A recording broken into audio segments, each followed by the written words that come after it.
The founding of the New Age movement can be traced back to the 19th century in Theosophy. This is the group that largely popularized this belief that we are heading out of the age of Pisces and into the astrological age of Aquarius, which to them will be an age of unity of humanity, an age of enlightenment, a spiritual age of consciousness, so to speak.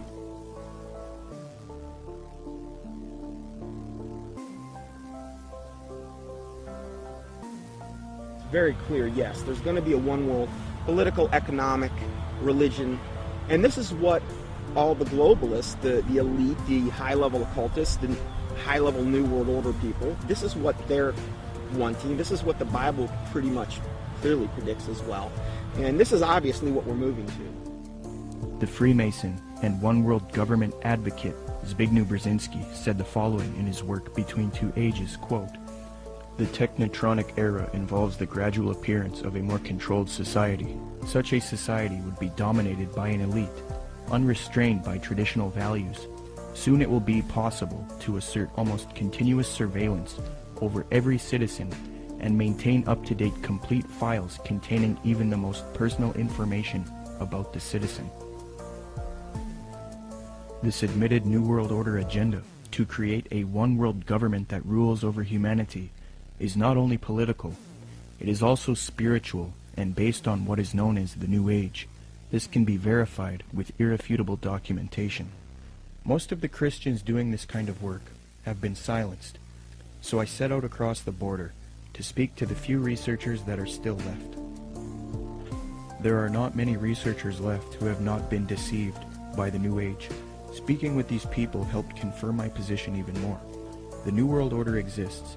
The elite are occultists who adhere to New Age doctrines, and they are responsible for this new trend of discrediting Christianity, Jesus Christ, and the Christian New World Order researchers. There is a voluminous amount of data that I have obtained in my research on this subject, but after watching this production, do not believe me. Don't believe a word of what I'm saying. Do your own independent research and verify this for yourself.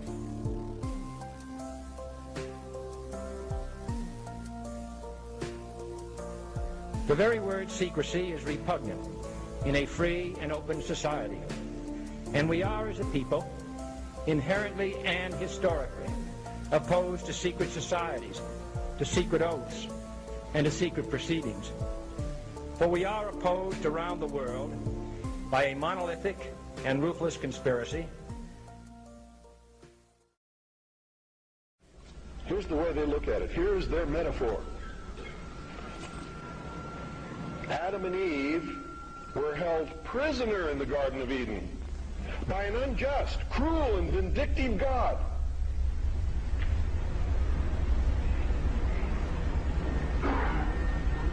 Until Lucifer, through his agent Satan, set man free from this garden by giving him the gift of intellect. Through the use of intellect, man will conquer the earth, will conquer nature, and will himself become God. It's taught in every Masonic temple in this land, every secret brotherhood, every secret society, every mystical temple, every occult organization teaches the Luciferian philosophy.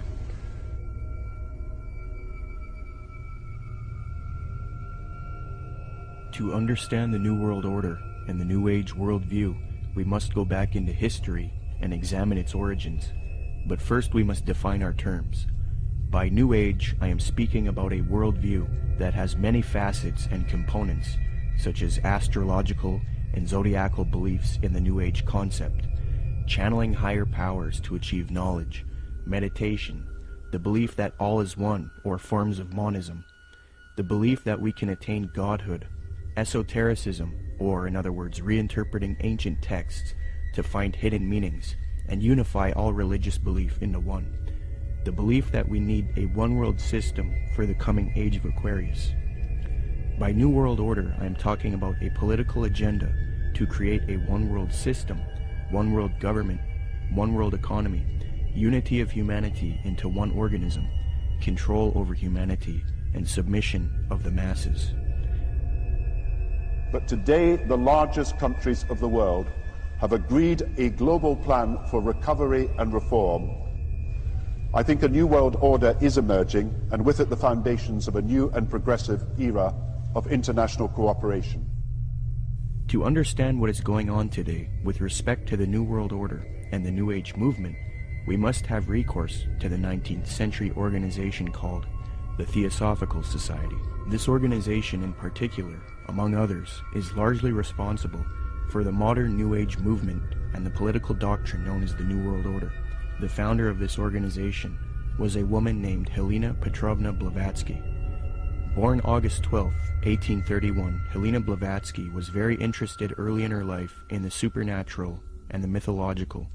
From 1848 to 1858, Blavatsky would travel the world to ascertain an understanding of the religious traditions of the world.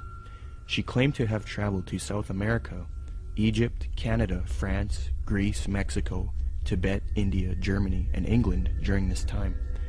It is said that during this travel she learned many mysteries, secrets, and occult knowledge from every walk of life. With all of this new esoteric information in her mind, she moved to New York in 1873. Then in 1875, she formed an occult organization called the Theosophical Society. She founded this society with two men, Colonel Henry Steele Olcott and William Quan Judge. According to Olcott, Theosophy already had thousands of members and branches all over the world by 1885. After New York, Blavatsky and Olcott established the Theosophical headquarters in India, and the membership roster grew increasingly as time went on. Blavatsky's influence came from her writings. Her first book was entitled Isis Unveiled, published in 1877. She started a magazine in 1887 called Lucifer Magazine. Her principal work, The Secret Doctrine, was then published in 1888. She then wrote The Key to Theosophy and The Voice of Silence. These works are now famous, and contained in these writings are the doctrines that helped mold the New Age movement to what it is today. It is said that part of Blavatsky's book, The Secret Doctrine, was channeled to her through an ascended master or highly evolved being called Kuthumi, who spoke to her. Belief in these ascended masters who communicate to humanity is very crucial when studying the New Age.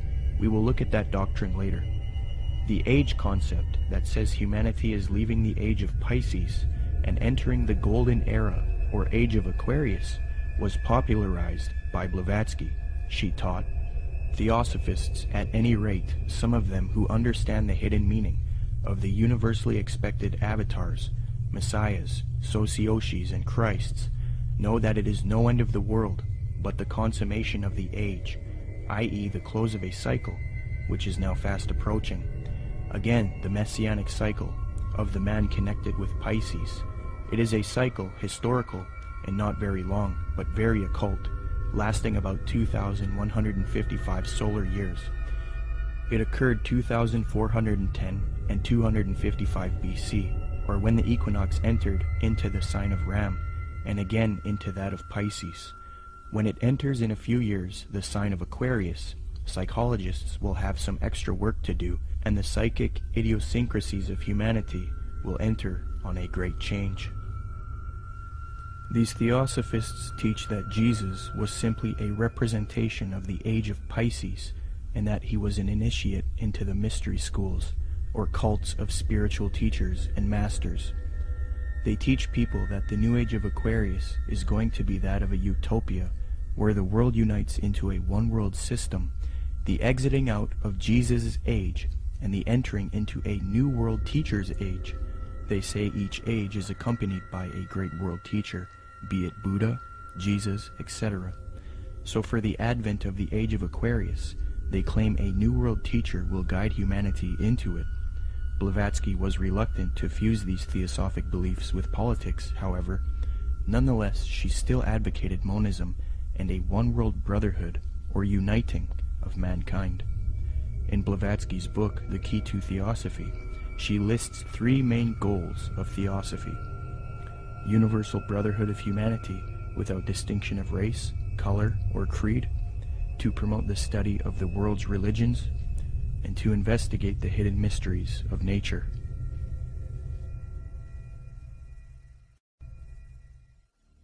As time went on, Theosophy got very popular. Many prominent figures would join the Theosophical Society from all over the world, and many popular doctrines of today's New Age movement would be molded and shaped by them.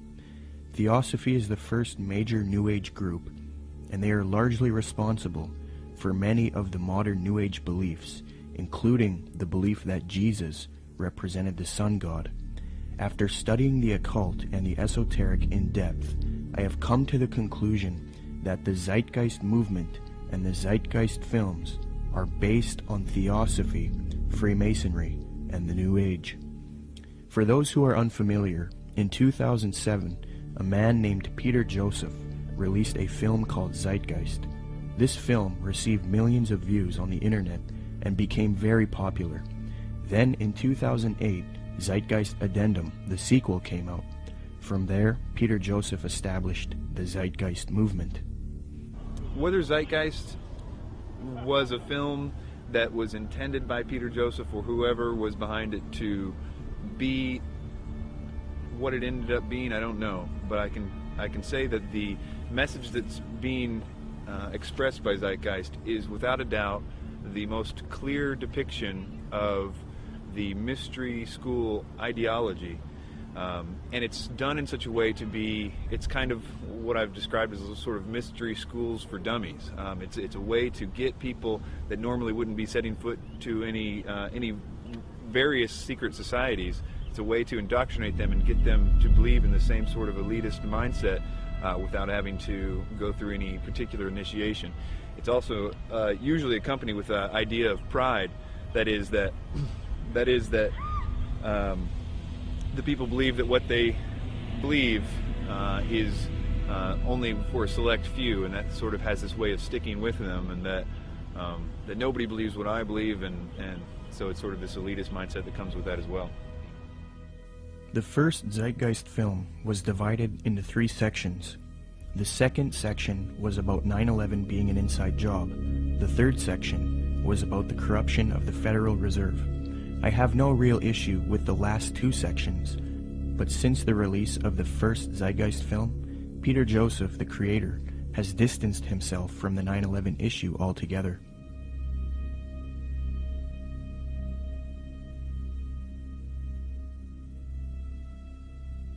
This makes me wonder if the only reason he spoke about 9/11 in the first film was to get the 9/11 Truth movement on board with his agenda.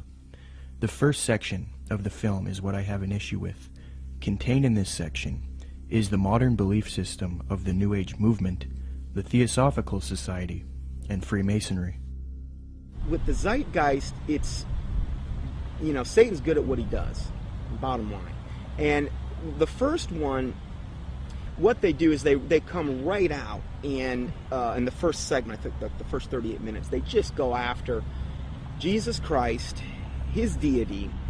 Basically, what they try to do is convince everyone that Jesus Christ is just a knockoff of Horus and a lot of the other pagan deities, and they try to draw all these parallels and similarities. These parallels and similarities have all been debunked by Bible scholars and things. In fact, I think there's even a couple challenges up on the internet, the Zeitgeist Challenge, where they offer money if they can actually. So they've been debunked. I've done, oh my word, I don't know how many teachings debunking both movies.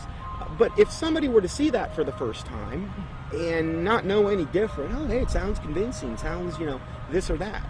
And so what they've got to do is discredit the Word of God, the deity of Jesus Christ. As Theosophy grew, it produced influential figures such as Annie Wood Besant, born October 1st, 1847. She was a Marxist and a socialist.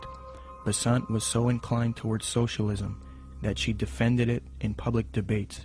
One such debate was conducted between her and a man by the name of G.W. Foote, a secularist who supported republicanism. The debate was held at the Hall of Science on February 2nd, 9th, 16th, and 23rd, 1887, a 4-night debate series. The title of the debate was, "Is Socialism Sound?" Angelique Richardson and Chris Willis from the University of London Institute for English Studies, when commenting on Besant's worldview, note, quote, "The socialist feminist Annie Besant joined the Marxist-based Social Democrat Federation, SDF, in the 1880s. Annie Besant met the founder of Theosophy, Helena Blavatsky, in 1890, and she quickly read Blavatsky's material. Besant recorded her first acquaintance with Blavatsky. She wrote, quote, "I was standing with my hand in her firm grip and looking for the first time in this life straight into the eyes of HPB. We rose to go, and for a moment veil lifted, and two brilliant, piercing eyes met mine, and with a yearning throb in the voice, 'Oh, my dear Mrs. Besant, if you would only come with us.' I said a commonplace, polite goodbye, and turned away with some inanely courteous and evasive remark. 'Child,' she said to me long afterwards, 'your pride is terrible. You are as proud as Lucifer himself.'" Besant would get involved with the secret society known as Freemasonry. In 1902, she established the International Order of Co-Freemasonry, and then set up lodges all over the world with theosophic underpinnings. Theosophy, Freemasonry, and Marxism are all connected with the New Age movement. Besant would become president of the Theosophical Society in 1908. As I give you the history and lay the framework for the origins of the modern New World Order ideology and the New Age movement, it is important to note the role of Freemasonry. As previously noted, Theosophy and Freemasonry were somewhat affiliated in the late 19th century. In fact, Helena Blavatsky received an honorary degree of Apprentice Companion, Perfect Mistress, Sublime Elect Scotch Lady, from the Rite of Adoption. She was awarded with these titles by the 33rd degree Freemasons John Yarker, M. Kaspari, and A.D. Lowenstock. Here is a reprint of the Masonic certificate that Blavatsky received.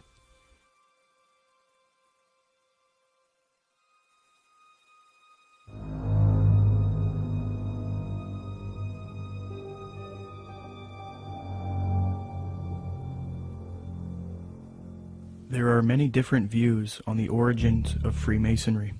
I will present the one which I feel is the most evidenced and well documented. Modern speculative Freemasonry wasn't officially established until 1717 in London with the founding of the First Grand Lodge. Prior to that, there were Masonic lodges in the late 16th century. You first have operative Masonry involving those who would work with stone and who were part of a stone guild that built cathedrals and buildings in the Middle Ages. Around the 17th century, these operative Masons started accepting people into their craft who were not simply stoneworkers. Soon Masonry was not simply limited to stoneworkers. They then later developed into modern speculative Freemasonry of today, which involves secret handshakes, codes, symbolism, mythology, and legendary. The earliest documentation of the word Freemason is in the calendar of the coroner's rolls of the City of London. This is dated 1378 AD, edited by Reginald Sharp and published in 1913. Commenting on the origins of Freemasonry, Harry Carr remarks, quote, "It developed in Britain out of the building trades and fraternities, whose history goes back some 600 years in England. I do insist, however, that our present-day speculative Freemasonry is directly descended from the operative Masonry, whose beginnings we can trace back to the earliest record of organization among Masons in 1356. As far back as 1917, as modern Masonry was already 200 years old, people were recognizing the connection Freemasonry and Theosophy had. In the 1917 work Heresies Exposed, W. Host remarks, quote, "Freemasonry viewed doctrinally is Theosophy." With respect to the previously mentioned Zeitgeist films and the Zeitgeist movement, I will demonstrate that after a thorough study into these teachings of Theosophy and Freemasonry, it becomes quite clear that this film and movement, which has captivated so many truth seekers, is nothing more than the externalization of Theosophy, Freemasonry, and the New Age to the public.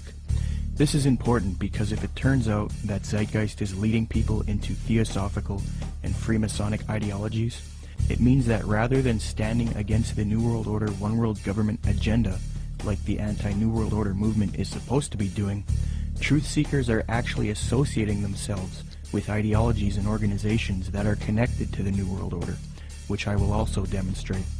I will now qualify this hypothesis since I have laid the foundation for Theosophy and Freemasonry. Theosophists and Freemasons, as part of their esoteric doctrine, taught that Jesus was the sun god, the S-U-N, in the sky, and that he was based on the age of Pisces within the zodiac. The Marxist Theosophist Annie Besant taught her students, quote, "Then the sun retrograded into Pisces at the time of the birth of Jesus Christ, the Pisces influence being shown by cures performed by stepping into pools of water, Christ choosing his first apostles from fishermen," unquote. Similarly, the founder of Theosophy, Helena Blavatsky, taught, quote, "Ichthus, a fish. Some of his early disciples were fishermen. Pisces, a conventional shape for the fish," unquote. The notorious Freemason Manly Palmer Hall taught, quote, "During the age of Pisces, the fish was the symbol of divinity, and the sun god fed the multitude with 2 small fishes." In another context, Blavatsky reinforces Theosophy's belief about Jesus, quote, "For the salvation of the world, this was the sun, shorn of his golden rays, and crowned with blackened ones, symbolizing this loss as the thorns. Jesus and even Apollonius of Tyana were but epitomizers of the history of the sun." These doctrines are very sacred to Theosophists and Freemasons. The first section of the first film, Zeitgeist, externalizes these same Theosophic and Freemasonic beliefs, fringe views that historians and scholars dismiss. Zeitgeist repeats, quote, "Jesus is the Son of God. Now Jesus is the figure who ushers in the age following Aries, the age of Pisces," unquote.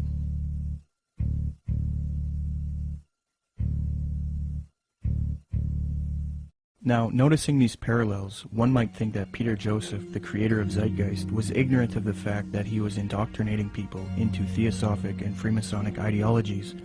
However, Zeitgeist is not only spreading these doctrines of Theosophy and Freemasonry, but Zeitgeist also associates itself with prominent Theosophists, Freemasons, New Agers, and occultists in their own transcript for the film, leaving little debate as to the connection it has to these groups.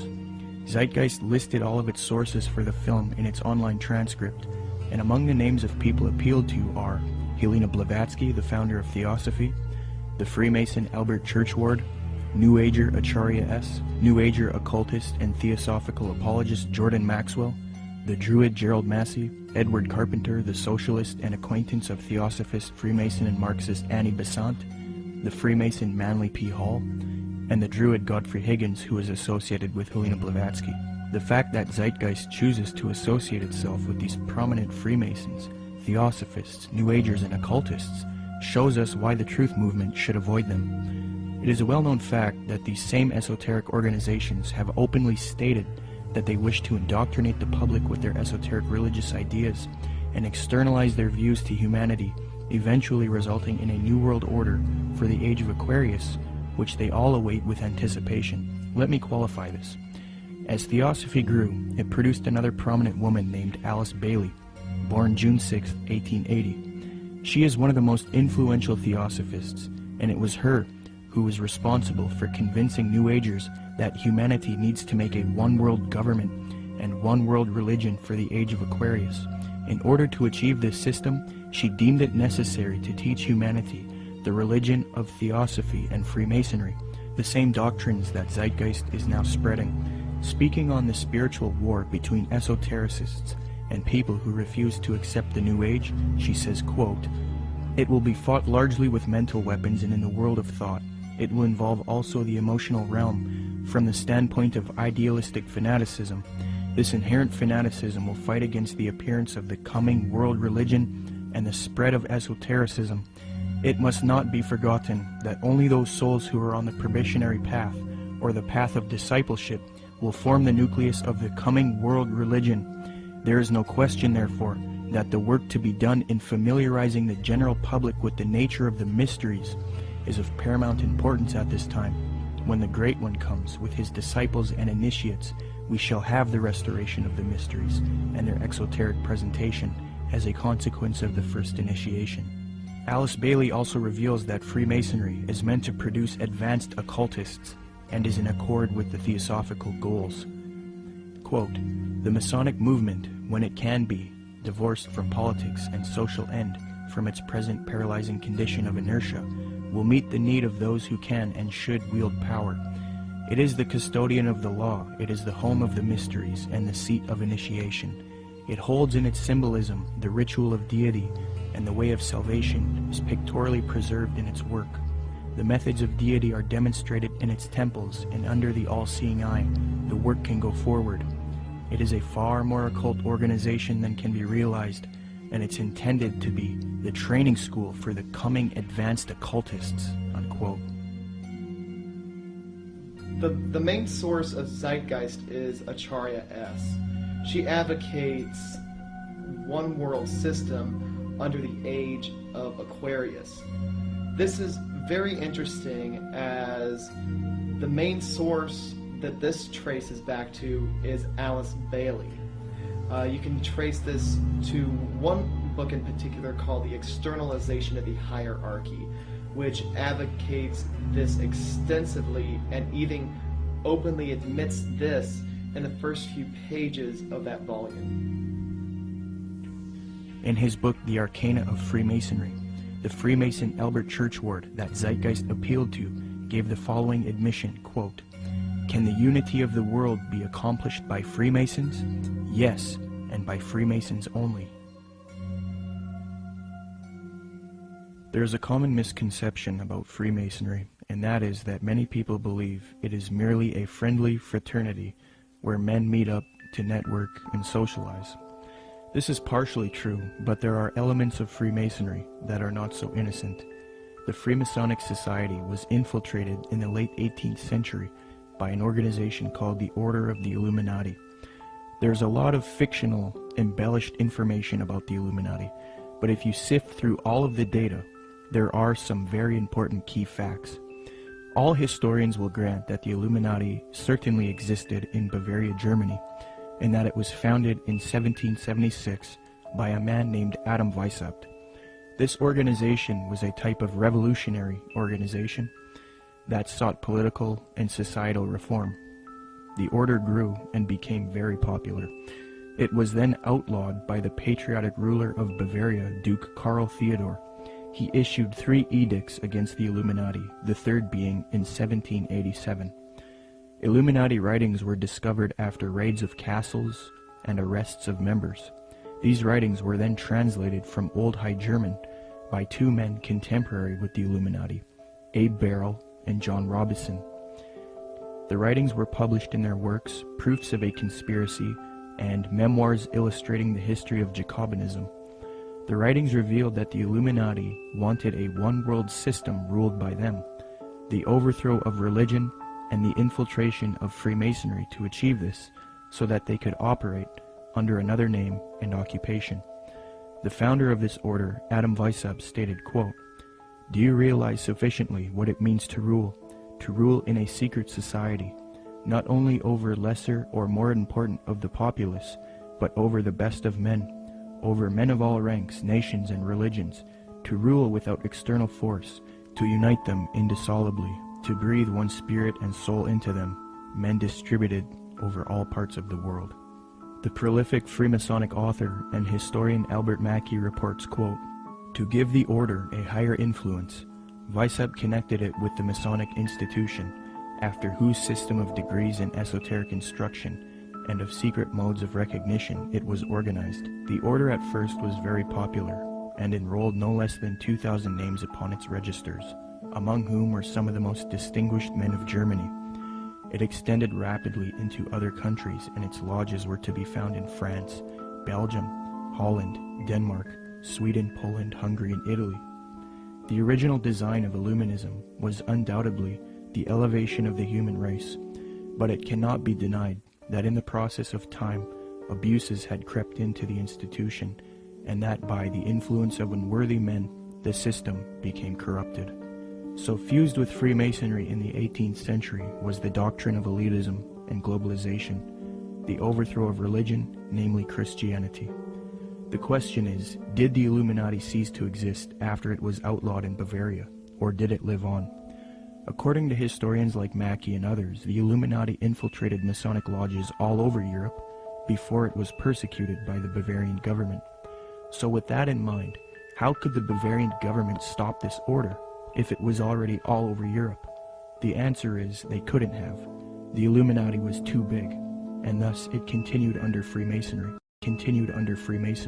The French historian Henry Martin reports, quote, Vicept proposed as the end of Illuminism the abolition of property, social authority, nationality, and the return of the human race to the happy state in which it formed only a single family, without artificial needs, without useless sciences, every father being priest and magistrate. President George Washington himself was convinced that the Illuminati existed after 1785, when it was outlawed in Bavaria. He corresponded with the Reverend named G.W. Snyder, voicing his concerns about the Illuminati. This was written 13 years after the Illuminati was outlawed in Bavaria. George Washington states, quote, I have heard much of the nefarious and dangerous plans and doctrines of the Illuminati. It was not my intention to doubt that the doctrines of the Illuminati and the principles of Jacobinism had not spread in the United States. On the contrary, no one is more truly satisfied of this fact than I am. The idea that I meant to convey was that I did not believe that the lodges of Freemasons in this country had, as societies, endeavored to propagate the diabolical tenets of the first or the pernicious principles of the latter, if they are susceptible of separation, that individuals of them may have done it, or that the founder or instrument employed to found the democratic societies in the United States may have had these objects and actually had the separation of people from their government in view, is too evident to be questioned. From President Washington, we learned that he believed the Illuminati was nefarious and dangerous. He had little doubt about the Illuminati spreading to America by 1798. He was truly satisfied, or in other words, convinced of this fact. He thought it was too early for whole Masonic lodges to be striving for Illuminati objectives, but he did believe individuals within American lodges were certainly doing so. He believed the founder or instrument used to found the democratic societies in the USA may have had Illuminati objectives in mind, and that they had the separation of the people from their government in view. According to Washington, these things are too evident to be questioned. That same year, the president of Yale University, Timothy Dwight IV, spoke out against the Illuminati. Quote, the great and good ends proposed by the Illuminati as the ultimate objects of their union are the overthrow of religion, government, and human society, civil and domestic. Joseph Willard, the president of Harvard University, said in a speech in New Hampshire, quote, there is sufficient evidence that a number of societies of the Illuminati have been established in this land of gospel light and civil liberty, which were first organized from the Grand Society in France. They are doubtless secretly striving to undermine all our ancient institutions, civil and sacred. These societies are closely leagued with those of the same order in Europe. They have all the same objects in view. The enemies of all order are seeking our ruin. Should infidelity generally prevail, our independence would fall, of course. Our republican government would be annihilated. Speaking on this new Freemasonry that was infiltrated by Illuminati elitist doctrines, John Quincy Adams, the 6th President of the United States, remarked, quote, I do conscientiously and sincerely believe that the order of Freemasonry, if not the greatest, is one of the greatest moral and political evils. Because this Illuminati doctrine of globalization and societal reform was fused into Freemasonry, later prominent Masons started voicing their anticipation of a new world order, one world system.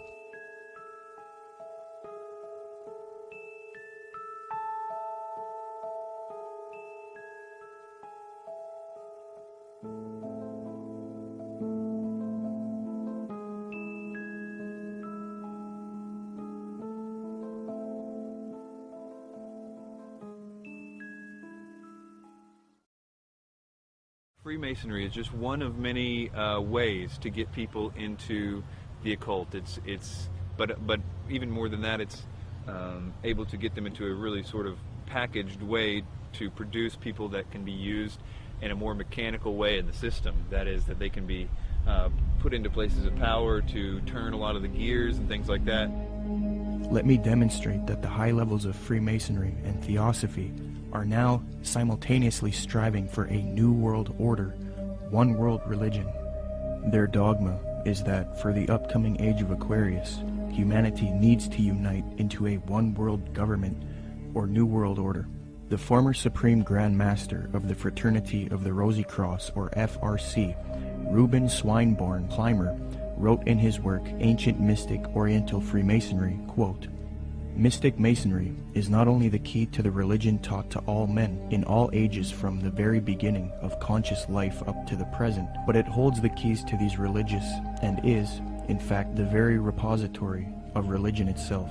It has for its object the uniting of mankind into a universal brotherhood." The 19th and 20th century Freemason and Rosicrucian Arthur Edward Waite admitted that secret societies he was involved with control political, scientific, and religious affairs.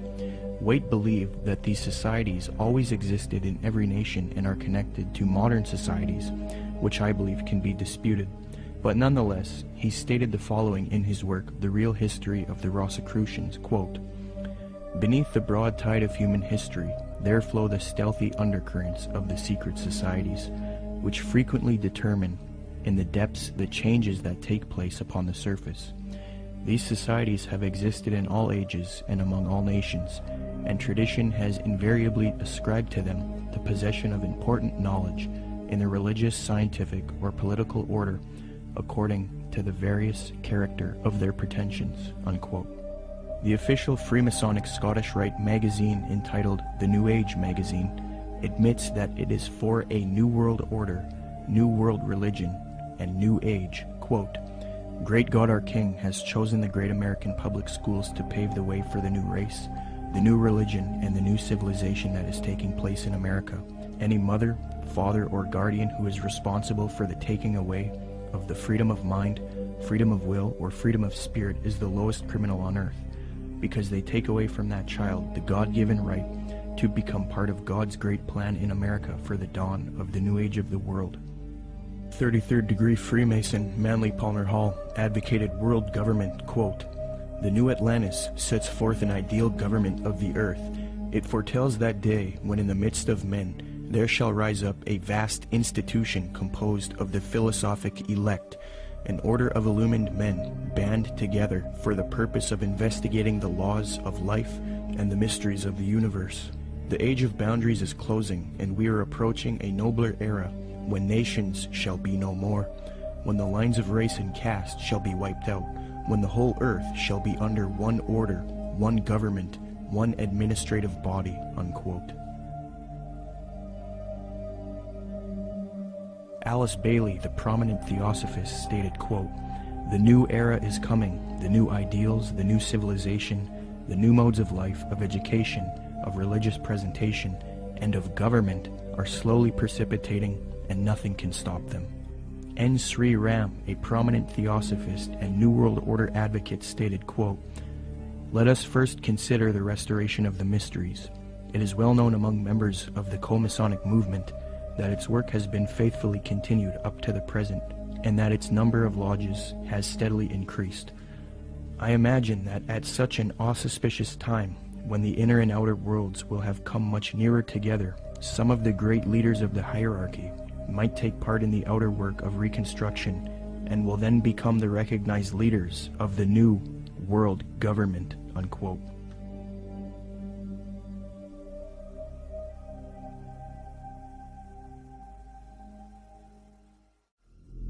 Now, this was written by Manly P. Hall.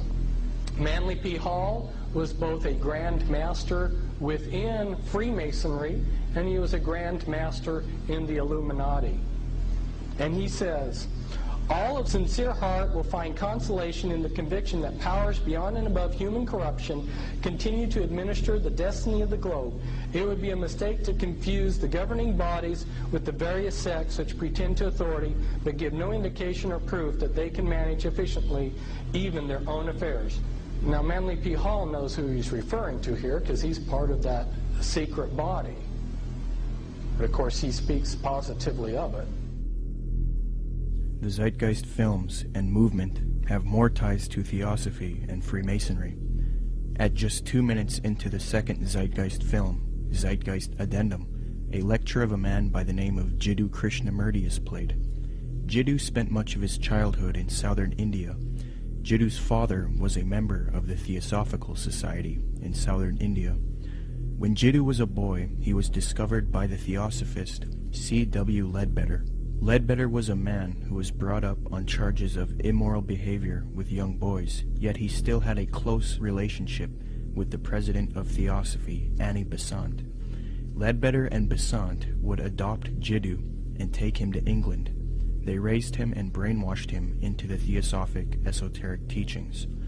They were convinced that he was their return of the Christ and that he would lead humanity into the age of Aquarius as the world teacher for the New Age. Jiddu thought he was the Christ for many years due to being brainwashed, and he would give lectures speaking with authority on esoteric and occult matters. However, Jiddu became reluctant, and after many years decided not to be the Christ of Theosophy. He was a false Christ, and he later departed from Theosophy. He did retain connection with Theosophists, and devoted the later part of his life to giving lectures on New Age spirituality. He authored many books on the subject as well. The fact that Zeitgeist would include this man in their film, knowing his deep connection with Theosophy, should demonstrate to everyone the New Age esoteric nature of the Zeitgeist films and movement. One of the main claims of Zeitgeist is that the gospel story of Jesus is derived from the stories of previous pagan gods. They attempt to draw parallels between Jesus and these other gods to try to show that the story of Jesus is just a copycat story. Subsequently, these claims have all been debunked by scholars and historians. Zeitgeist appealed to Acharya S. for this theory. These claims can be found in her book, The Christ Conspiracy. Interestingly, it was the founder of Theosophy, Helena Blavatsky, and the Marxist theosophist Annie Besant who popularized these types of arguments and inserted them into the New Age movement. The emphasis is removing uniqueness from Jesus Christ and Christianity, because to the New Ager, humanity is leaving Jesus' age of Pisces, which they believe is now evil. According to them, many people are still stuck believing in Christianity, holding the world back from their new spirituality. So what better way to fix this problem than to discredit the avatar of the previous Piscean age, Jesus Christ? They will even go as far as to say Jesus never existed in order to lead people away from Christianity. Thus the masses are now on board with the new Aquarian world order. Even modern New Agers around today will utilize this deception. New Age spokesman and disciple of Alice Bailey in Theosophy, Benjamin Creme, states, quote, "The 5 major initiations which take one to liberation have their symbolic enactment in the life of Jesus. That is what the gospel story is really about. It is a very ancient story and has been presented to mankind again and again in different forms long before the time of Jesus," unquote. When one compares Acharya S.'s book The Christ Conspiracy to Helena Blavatsky's book Isis Unveiled Volume 2, it becomes quite clear where Acharya got much of her material. For extensive rebuttals to this copycat thesis, see the following books, videos, and articles. The 3 things that Zeitgeist adopts from Theosophy and Freemasonry with respect to theology are 1. The belief that the story of Jesus was copied from other religions. 2. That Jesus is a representation of the sun. And 3. That Jesus ushered in the age of Pisces. It makes sense why Theosophists would spread these views, because they want a world system for the age of Aquarius, and in discrediting Christianity and connecting Jesus to astrology, they can get apostate Christians on board. But why then does Zeitgeist spread this propaganda? Interestingly, the creator of Zeitgeist, Peter Joseph, has wanted a world system or utopia paradise on earth since the release of the first Zeitgeist film. And as far as the spiritual aspect of life, we're all pure spirituality. Of course there's something outside of understanding, because we're just a fragment inside this larger whole. I end Zeitgeist with a very positive note. We're talking about the consciousness, the whole consciousness, because you can scientifically orient yourself and even more importantly, spiritually orient yourself into a collective consciousness to realize that we're all one organism. And the moment people stop dividing themselves up and generating religious division, political division, the moment people stop fighting amongst themselves is the moment paradise will dawn. Similarly, Zeitgeist's main source, Acharya S., has advocated the New Age of Aquarius that the elitist Theosophists and Freemasons await in her 1999 work, The Christ Conspiracy, quote, "But the future is now, and the maneuvers are being unveiled. As far as Christianity's role in this new age, Carpenter states, quote, "Christianity, therefore, as I say, must either now come frankly forward and acknowledge its parentage from the great order of the past, seek to rehabilitate that, and carry mankind one step forward in the path of evolution, or else it must perish. There is no alternative." Despite the vilification of the so-called New Age movement, the fact is that we are entering into a new age. The age referred to in the gospel tale is that of Pisces, and through contrivance and duplicity, coercion and slaughter, the fish god Jesus, the Piscean solar avatar, has indeed been with us, but now it is the close of the age, and his time is over. As Hancock says, we live today in an astrological no man's land, at the end of the age of Pisces, on the threshold of the new age of Aquarius. Traditionally, these times of transition between one age and the next have been regarded as ill-omened. Ill-omened verily, as the ongoing destruction of the earth and the endless warfare over ideology will indeed produce the Armageddon so long awaited and planned by those who cannot live for today but must look towards an afterlife. By realizing the cultural unity revealed behind the Christ conspiracy, however, humanity can pull together and prevent this fall to create a better world. 75 years before Zeitgeist's main source Acharya S. penned that admission, the former president of Theosophy, Annie Besant, wrote something almost exactly the same, quote, "The equinox will reach the sign of Aquarius, coinciding the great cycle of influence. We can indeed hope to put a complete end to all the influence of the past cycle, with its tyranny, slavery, war, and cruelty. This is one of the great transitional epochs, and the karma before humanity as a whole, and to every group in particular, is to reform itself from slavery, female subjection, war, and cruelty, and establish a civilization based on humanness and interest in spiritual matters." New Age author Gail Fairfield explains what is expected for the supposed upcoming age of Aquarius. She states, quote, "The sign of Aquarius is the sign of focused concepts. It concentrates intently on developing its ideas and then applies them to the betterment of humankind. It has talent for rapidly correlating all the information available into a political, ethical, spiritual, technological system. Aquarius creates optimal features for individuals and for humanity because it needs alternatives, possibilities, and something to move towards. Overall, Aquarius is a reformer and visionary working to create its utopia." Unquote. Isn't it interesting that right after Zeitgeist promoted the Aquarian New Age concepts in the first Zeitgeist film, the second film, Zeitgeist Addendum, then goes on to convince its followers to strive for a similar Aquarian one-world system, New World Order, called the Venus Project. Indeed, the solution offered by the film Zeitgeist Addendum is that humanity needs to unite into the very same thing that Theosophy and Freemasonry wants it to unite into: a one-world universal esoteric brotherhood of humanity, a New World Order. I think that the coming new system that the occultists speak of it's really crucial to understand that what they're talking about is not going to look like what we think the New World Order's control grid will look like. They believe that the utopia will be one of a spiritual utopia, one that's free of wars and religion. It's easy for a lot of people to have idealistic views about it.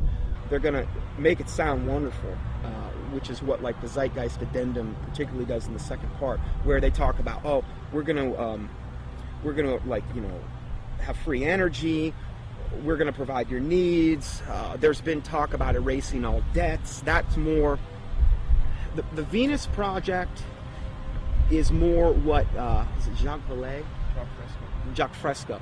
That's more what he's into. Okay, this is his utopian approach to the New World Order, where I literally heard him say on the addendum, where he said, "We'll have no laws.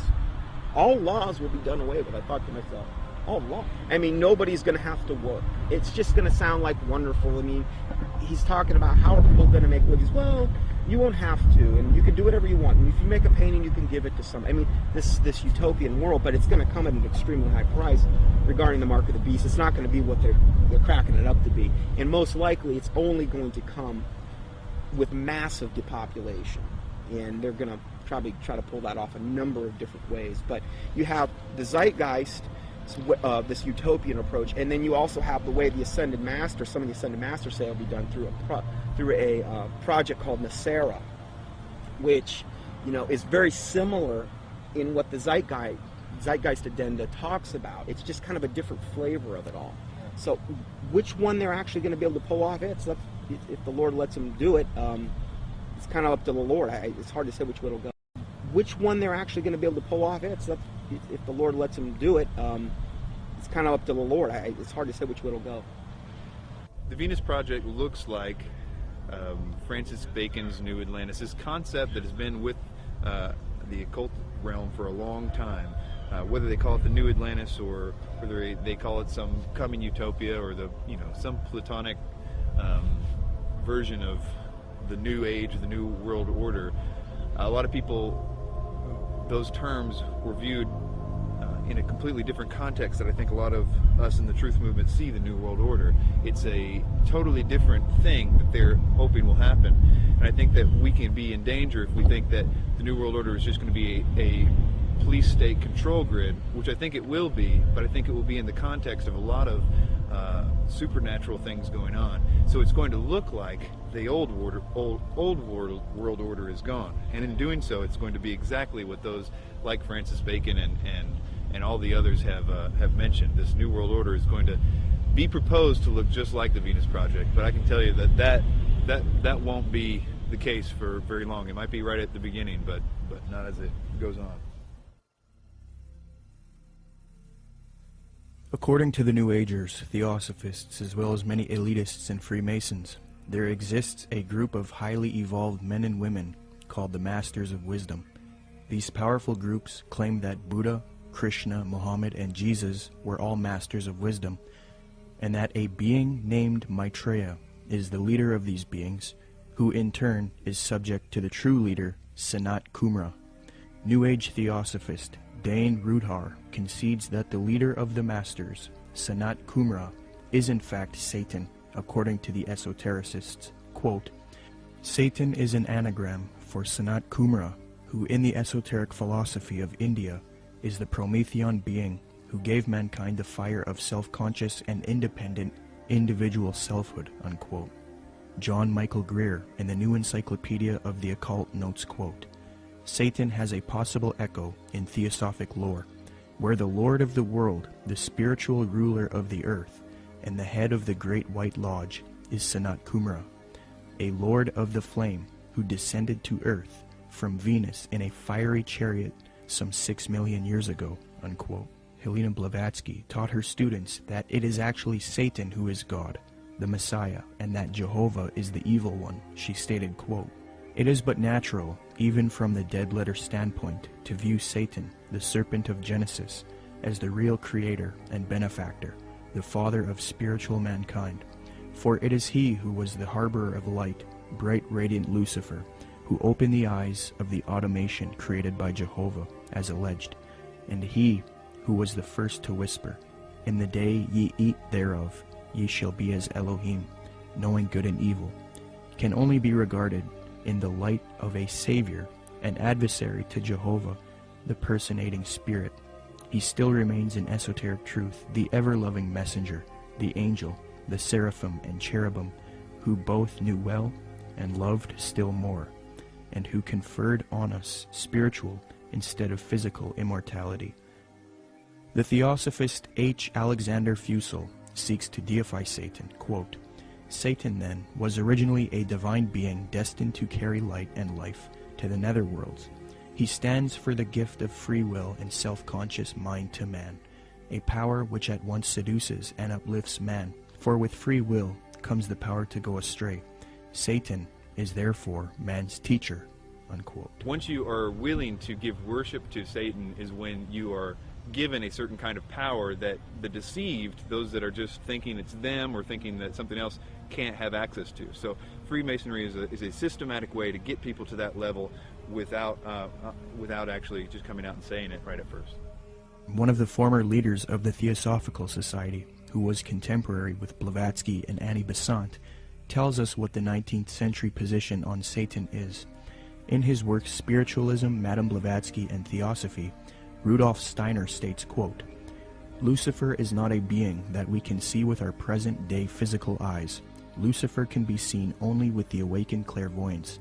Seen clairvoyantly, in fact, Lucifer is a particular being who was left behind during the moon phase of evolution, unquote. N. Sri Ram, who often gave lectures at the United Nations, a major theosophist and writer for Lucifer magazine, clarifies, quote, "The adversary, or Satan, is no other than Lucifer, the light-bearer, the bright morning star. He is the initiator, awakening the divine faculties of intellect on man.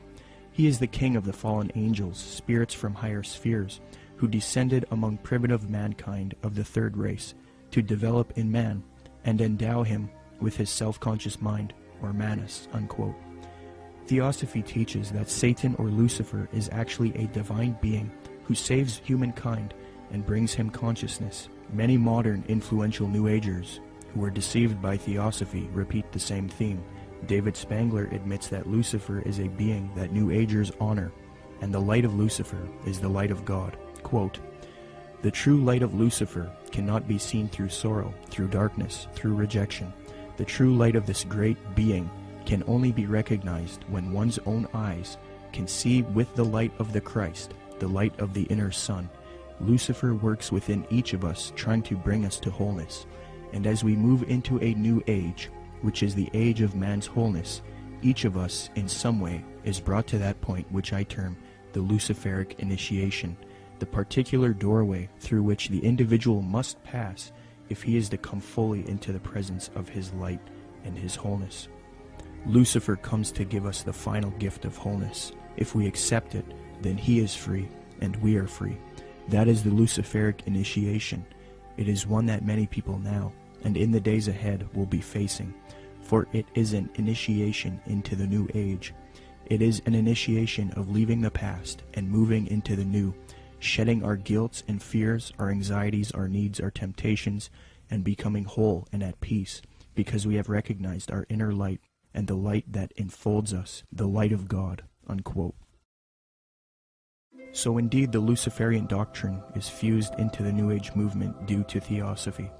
Along with this doctrine is the belief that because of Satan, man is now thinking he will evolve, conquer the world, conquer nature, and become a god. The Freemason W.L. Wilmhurst bolstered the fact that Freemasonry is aimed at creating God-men. The purpose of initiation is attaining godhood, he states, quote, "The height of the lodge, even as high as the heavens, implies the range of consciousness possible to us. When we have developed our potentialities to the full is infinite.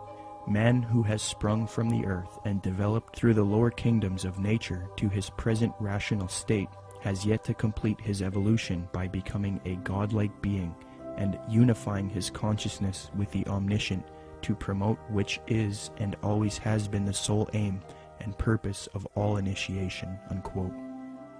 Danny and Englewood, you're on the air. Go ahead. Yeah, you're going to take this the wrong way, Peter J., director of Zeitgeist, but what you just said sounds exactly like Satanism. Not saying that you are satanic. I don't believe in Satanism. If you want to use that word, you know what Satanism is? That's you know your what own idea. Satanism is? Atheists. People who do not believe in a God. People who believe that man is a God. That's what that's Satanism correct. is. You are God. Okay, then you are a Satanist. You are God. You are God. You are God.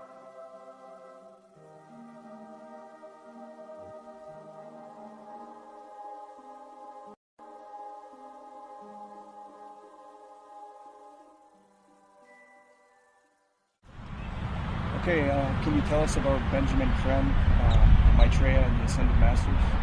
Okay, well, Benjamin Creme was born in 1922, and in 1959 he was contacted by one of the masters, Ascended Masters. They don't really get real specific who actually contacted him first, but what they did is asked him if he wanted to participate in this coming, where he would actually talk about and be kind of like the John the Baptist for the coming Maitreya, as they called him. And he accepted, and in 1975 he started Share International, which is kind of like the mouthpiece for who they call Lord Maitreya.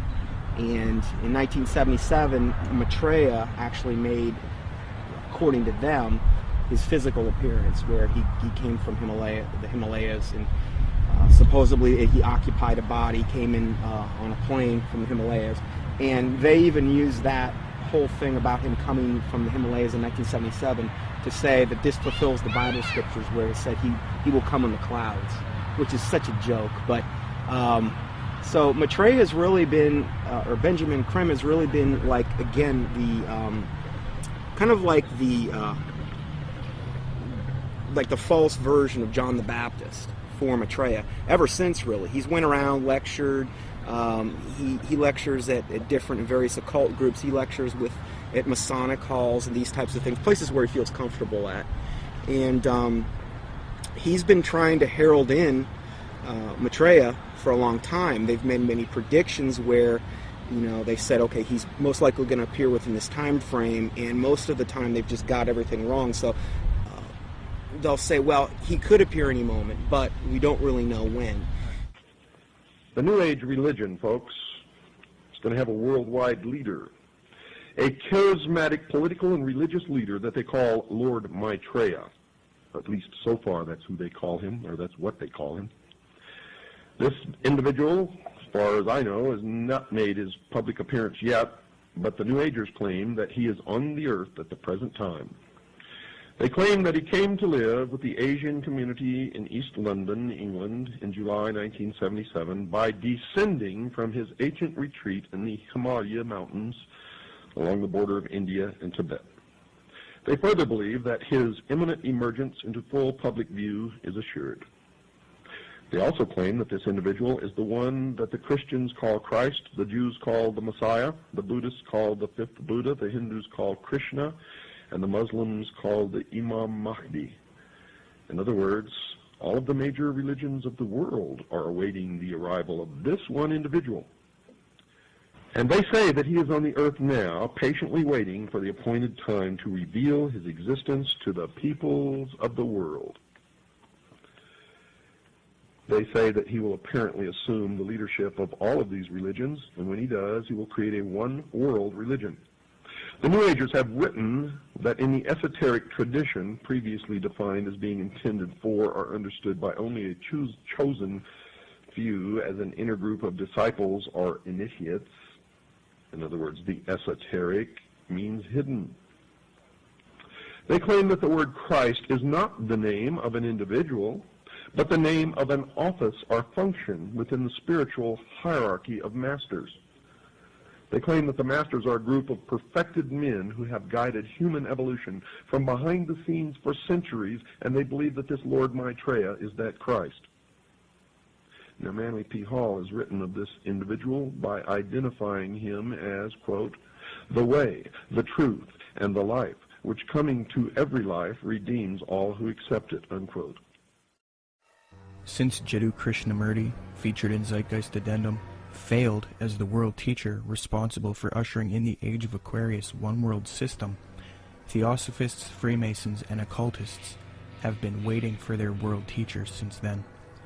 Well, on January 9th, 1959, a student of Alice Bailey and Blavatsky, who was already familiar with the doctrine of the Ascended Masters, Benjamin Creme, would come into contact with powerful forces who would appoint him to introduce Maitreya, the world teacher, to humanity.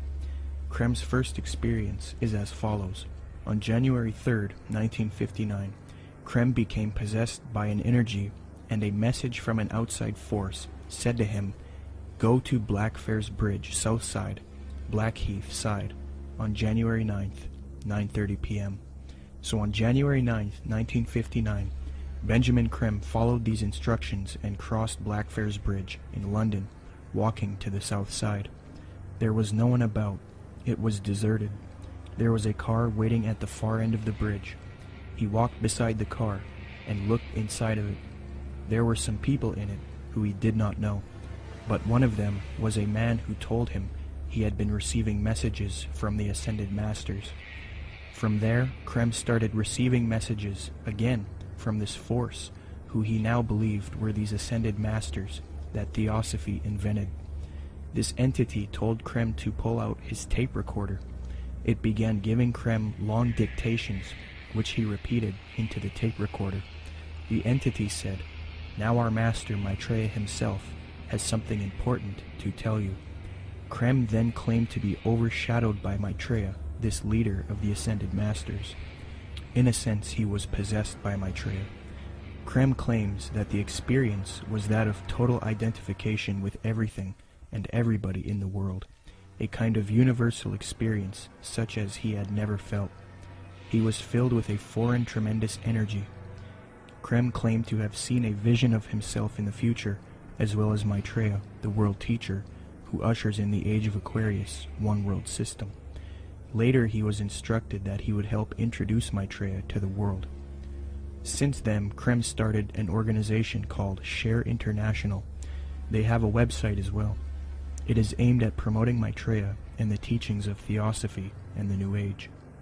Krem admitted that he was influenced by Helena Blavatsky and Alice Bailey. Quote, "To many today, this awareness includes the recognition of higher states of consciousness attained by those who make up the emerging spiritual kingdom, the masters and initiates of the world. Their existence was first revealed in modern time by H.P. Blavatsky, co-founder of the Theosophical Society, as long ago as 1875. A more detailed communication about the masters and their work was given by Alice A. Bailey between 1919 and 1949.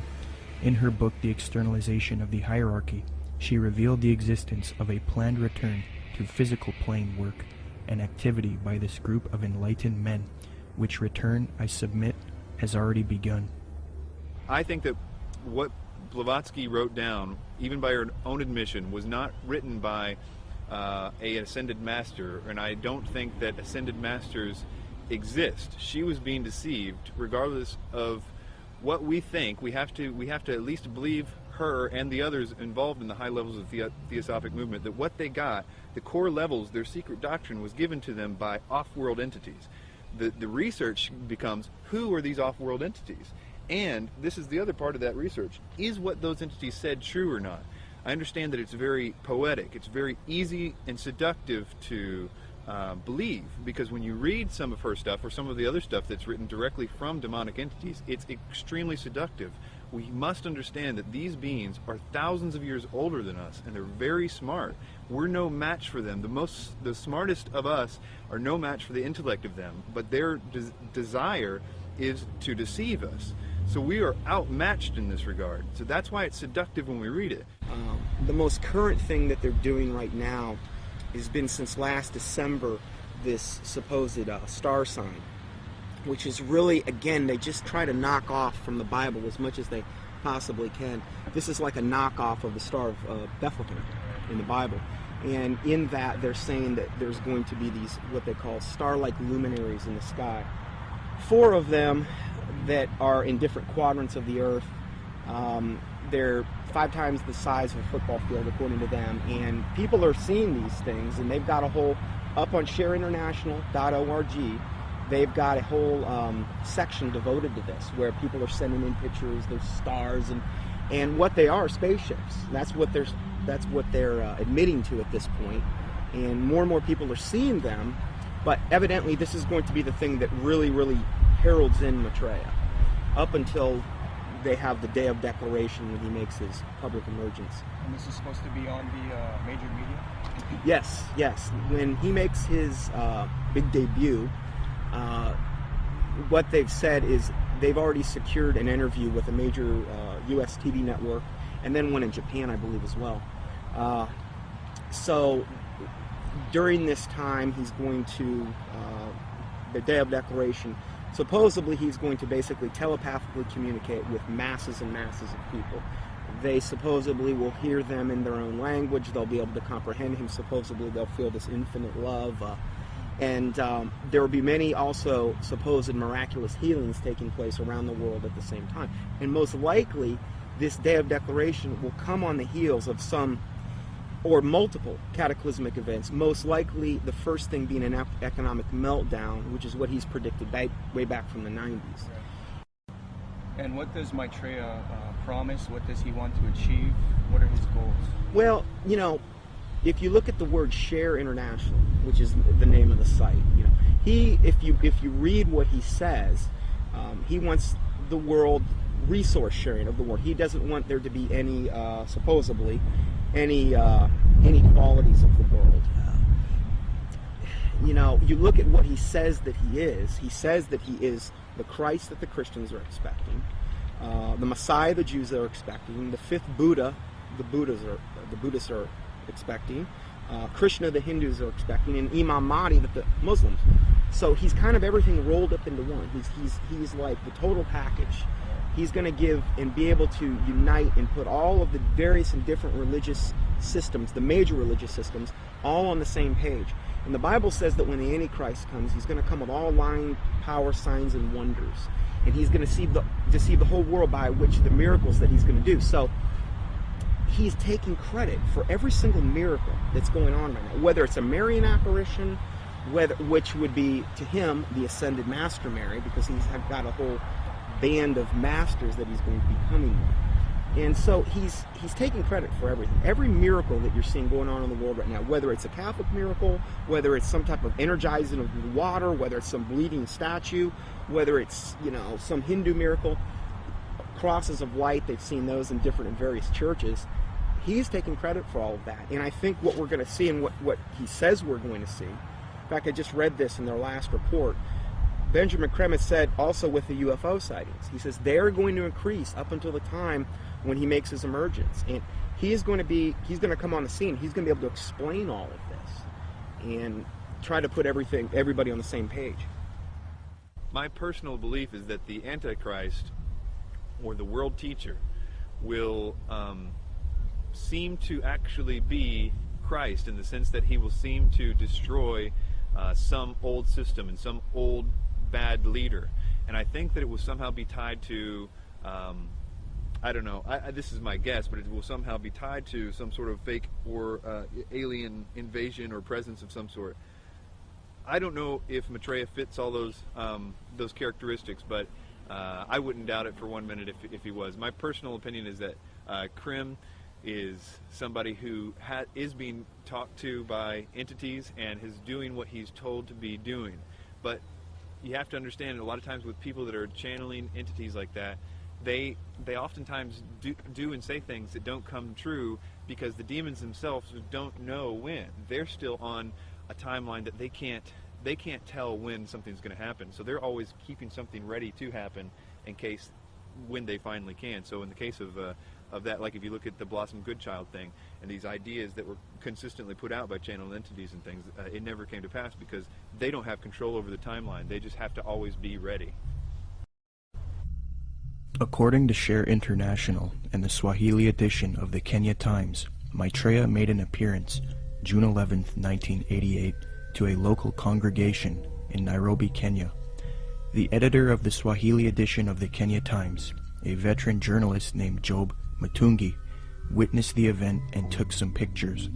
A summary of his article as it appeared in his newspaper is as follows, quote, "The tall figure of a barefooted, white-robed and bearded man appeared from nowhere and stood in the middle of the crowd.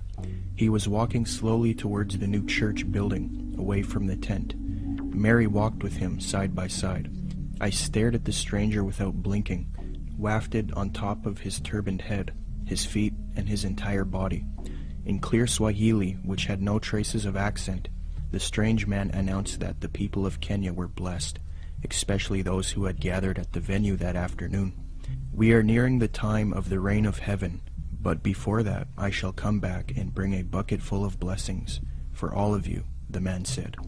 A bucket full of blessings is a reference to the astrological symbol for the age of Aquarius. Aquarius is depicted as a man carrying a pitcher of water in the zodiac. But continuing with the article, quote, "It took the crowd nearly 20 minutes to recover after the man left the meeting in a car belonging to a Mr. Gurnam Singh, who offered to give him a lift. But it will probably take Mr. Singh his lifetime to recover from the shock he got 2 minutes later. On reaching the bus terminus, the man informed Mr. Singh to stop the car. On getting out, he walked a few paces beside the road and simply vanished into thin air." New Age expert and attorney Constance Cumby, author of The Hidden Dangers of the Rainbow, had stumbled onto this Maitreya figure in her research in the 80s. Her book, published in 1983, was the first book to give a full expose on Maitreya and Benjamin Creme.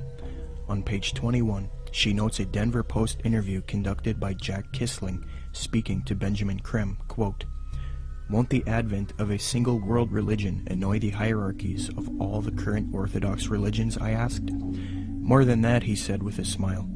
"They will be shocked. I dare say they will be among the last to accept the Christ."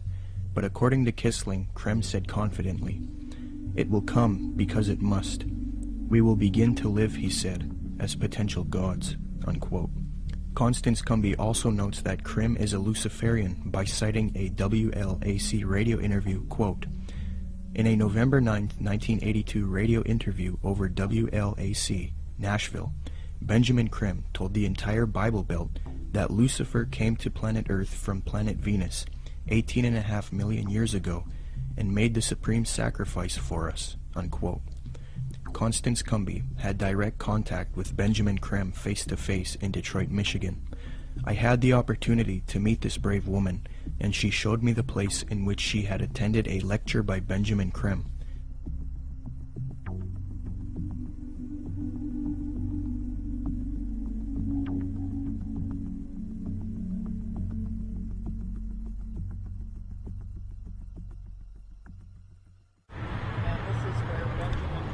Spoke to a packed crowd November 4th, 1981, and Bread for the World was out there, had tables, Oxfam, every group you could think of was sitting out there. They were passing out brochures. The brochure is reproduced in both of my books. Benjamin Creme came in. He opened, he gave some kind of a hand signal that looked something like that, and I thought at first he was waving to somebody, but the crowd appeared to flip into a trance. And then he started speaking, and he was rotating his head. I can't even come close to, it was as close to a 180-degree spin of a head as I've ever seen. How his head didn't snap off, I'll never know. And then he started talking and laying out what they were doing, and the crowd was thoroughly under several degrees of hypnosis. I knew many people in that crowd from political circles and social circles in Detroit for many years, and I talked to some of them, and the common denominator was they had all been through one kind of mind control course or another, one type of New Age class or another. I talked to a fellow behind me, Al Banks, and I said, he was a film producer doing much of what you're doing now. And I said, "Al, I know what I'm doing here tonight. What are you doing here?" And he said, "Because, Connie," he said, "I'm taking a course in miracles at Unity." He said, "I've joined Unity. We're all required to take a spiritual growth class. I've taken a course in miracles. It was a class requirement that we be here tonight." And then he said, "You know, Connie, I would have thought a progressive person like you would have joined Unity a long time ago."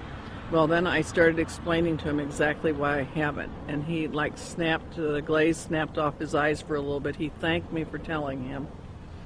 And then Creme came in and started doing his thing. And at the end of the evening, they had been promised an appearance by Maitreya, the Christ, channeled through Benjamin Creme himself, that Maitreya would speak through Benjamin Creme. And Benjamin Creme asked everybody to join in the recitation of the Great Invocation. I told the woman standing next to me, "I will not say the Great Invocation with you. I will say my own prayer." And she was a nice little prim, proper-looking black lady. Could have been active in any Black Baptist church in Detroit from her appearance. And she said, "No, that's all right, honey. We all have our own paths to God." And I said, "The reason I will not say the Great Invocation with you, the scriptures clearly said that the Antichrist would come denying that Jesus was the Christ." I said, "Benjamin Creme has denied it all evening and said Jesus was not the Christ and this Maitreya was."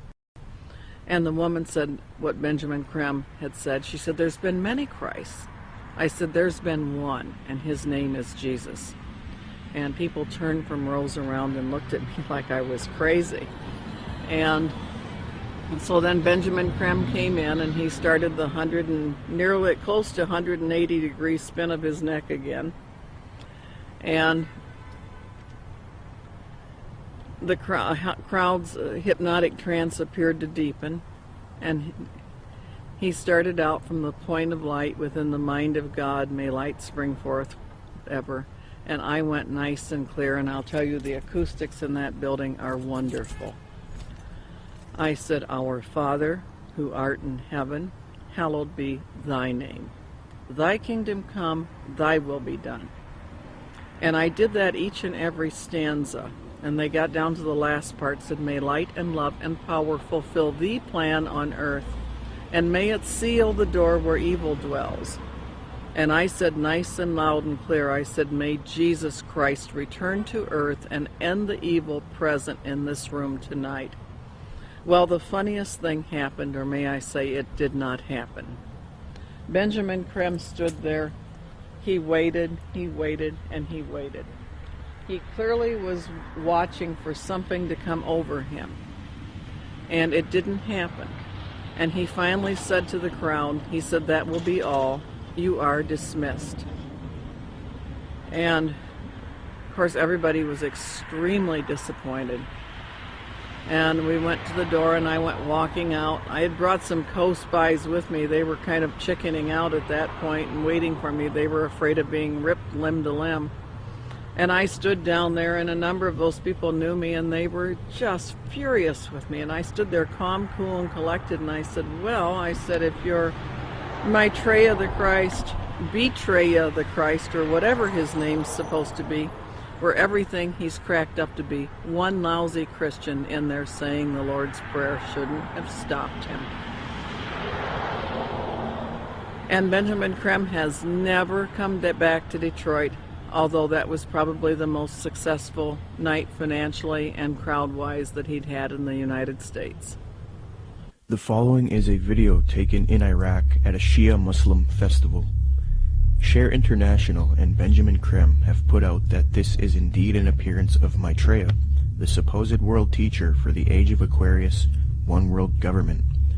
Commenting on this video, Share International reports, quote, Imam Mahdi, unexpected appearance, proclaims the title of a video posted on YouTube. A miraculous figure of glowing brilliant white light appeared on a video filmed in Karbala, Iraq, on the night of Ashura, 6 January 2008. This Shia Muslim ceremony commemorates the martyrdom of the grandson of the Prophet, Hussein, whose tomb is in Karbala. Benjamin Krem's master confirms that the light figure is Maitreya, Imam Mahdi to the Muslims, and that his dance-like movements with a sword remind us of his coming with the sword of cleavage. Could this be real, or is it a hoax? Is Maitreya real, or is he a hoax? Whatever the case may be, it turns out that it is not only New Agers and occultists who believe in this Maitreya, but politicians, presidents, and elitists also follow Maitreya. Wayne Peterson, a retired American diplomat and admitted supporter of Maitreya with connections to the Pentagon and the United Nations, stated the following about Mikhail Gorbachev and the White House in a Vision magazine interview, June 20th, 2000.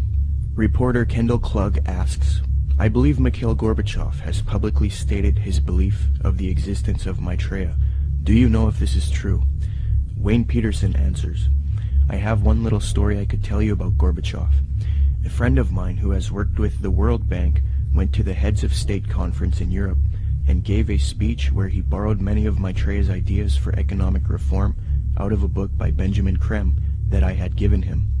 He told me that he had read the book on his flight to Europe and realized that his keynote address to these world officials, especially presidents and prime ministers, it was a very high-level meeting, was going to be very boring, with many having heard similar sentiments over and over. So he thought he would throw in some of Maitreya's ideas into the speech. The country he was in had a reigning monarch who invited him to lunch the next day. When he showed up for lunch, there were 16 to 20 people there, including Mr. Gorbachev. The monarch of this country said to my friend, I suppose you're wondering why we invited you here today. Well, we are all curious about where you got those ideas for your speech, which you presented yesterday. He said that my friend Wayne gave me a book written by Benjamin Creme about Maitreya's mission. Immediately they nodded their heads. We thought so, was the apparent response. That's why we invited you here. We all know of Maitreya, and we're doing what we can for him. But we are not able to say anything publicly because we are world leaders. We each have our own public to deal with.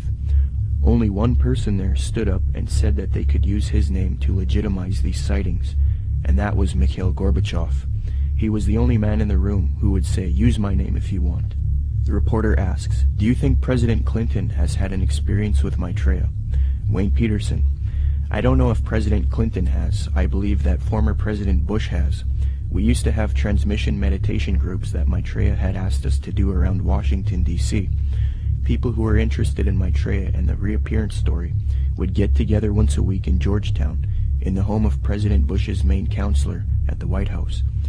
President Bush came over to this house for dinner one night, and the hostess was in the dining room as President Bush asked her, "What do you think? I'm running against Clinton in this election. Am I going to win?" She said, "No, Mr. President, you are not. Maitreya has already said that you are going to lose to Clinton." Bush never challenged her, but merely said, yeah. He didn't ask who Maitreya was. He was very quiet, and then said, "I think I've got to go now." Benjamin Creme has said many times that he had heard from one of Maitreya's associates that Maitreya had appeared to Bush and that they had a discussion in the White House. So that incident with my meditation group seemed to confirm that Bush did in fact know of Maitreya. I do know people in the White House have been visited by Maitreya many times, and the people I'm talking I've seen on the front page of the Washington Post, standing next to the president. In a December 19, 2008 London Telegraph article, major media organization, Mick Brown praises Maitreya and Benjamin Creme, stating, quote, "This week has come encouraging news for anyone with an interest in signs and wonders, or desperate for a chink of light in the prevailing gloom, which probably means most of us. A savior is at hand."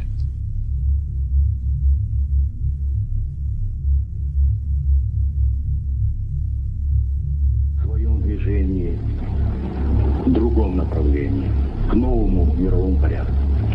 I think even that does not describe why the world has changed so much and why the world has turned so much toward a new world order and a new kind of civilization. Maitreya is one of the main theosophy in Maitreya. The whole UN movement, the whole Lucius Trust movement, world goodwill, they're going out of the way to try to discredit it and say, well, you know, Jesus, all he really was a disciple of Maitreya. He's still a disciple of Maitreya. Maitreya is over him, and Jesus, they believe what happened is Jesus heralded in the age of Pisces. Now what we're going to be doing is now we need to herald in the age of Aquarius. This is where the New World Order comes in, and this is what Maitreya is going to bring. So we're going to de-emphasize Jesus, and we're going to move over to Maitreya. Jesus is just a disciple of Maitreya anyway, according to them.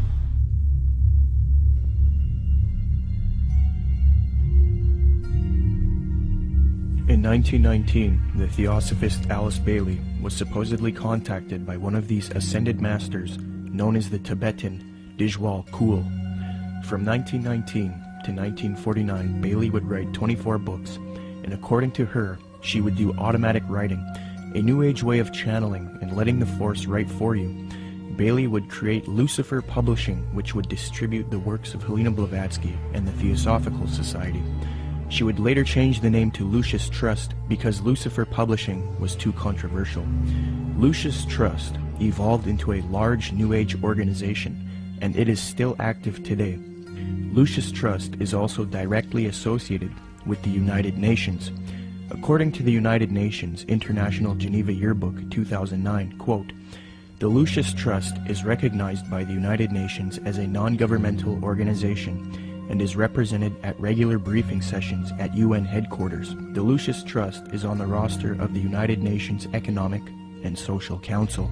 Thus, Theosophy and the New Age are now fused into the United Nations, which gives a medium for the New Age agenda to unfold. The aim of corrupt organizations like Lucius Trust and the UN is to create a one-world government, New World Order, which is in accord with the supposed Age of Aquarius. Many high-level elitists have voiced their approval for such a system. Donald Keyes is a high-level New Age leader. Humanity, says Keyes, is, quote, on the verge of something entirely new, a further evolutionary step unlike any other, the emergence of the first global civilization. David Rockefeller, the owner of the Chase Manhattan Bank, called for a New World Order openly in his book Memoirs, quote, for more than a century, ideological extremists at either end of the political spectrum have seized upon well-publicized incidents, such as my encounter with Castro, to attack the Rockefeller family for their inordinate influence they claim we wield over American political and economic institutions. Some even believe we are part of a secret cabal working against the best interests of the United States, characterizing my family and me as internationalists, and of conspiring with others around the world to build a more integrated global political and economic structure. One world, if you will. If that's the charge, I stand guilty, and I am proud of it, unquote.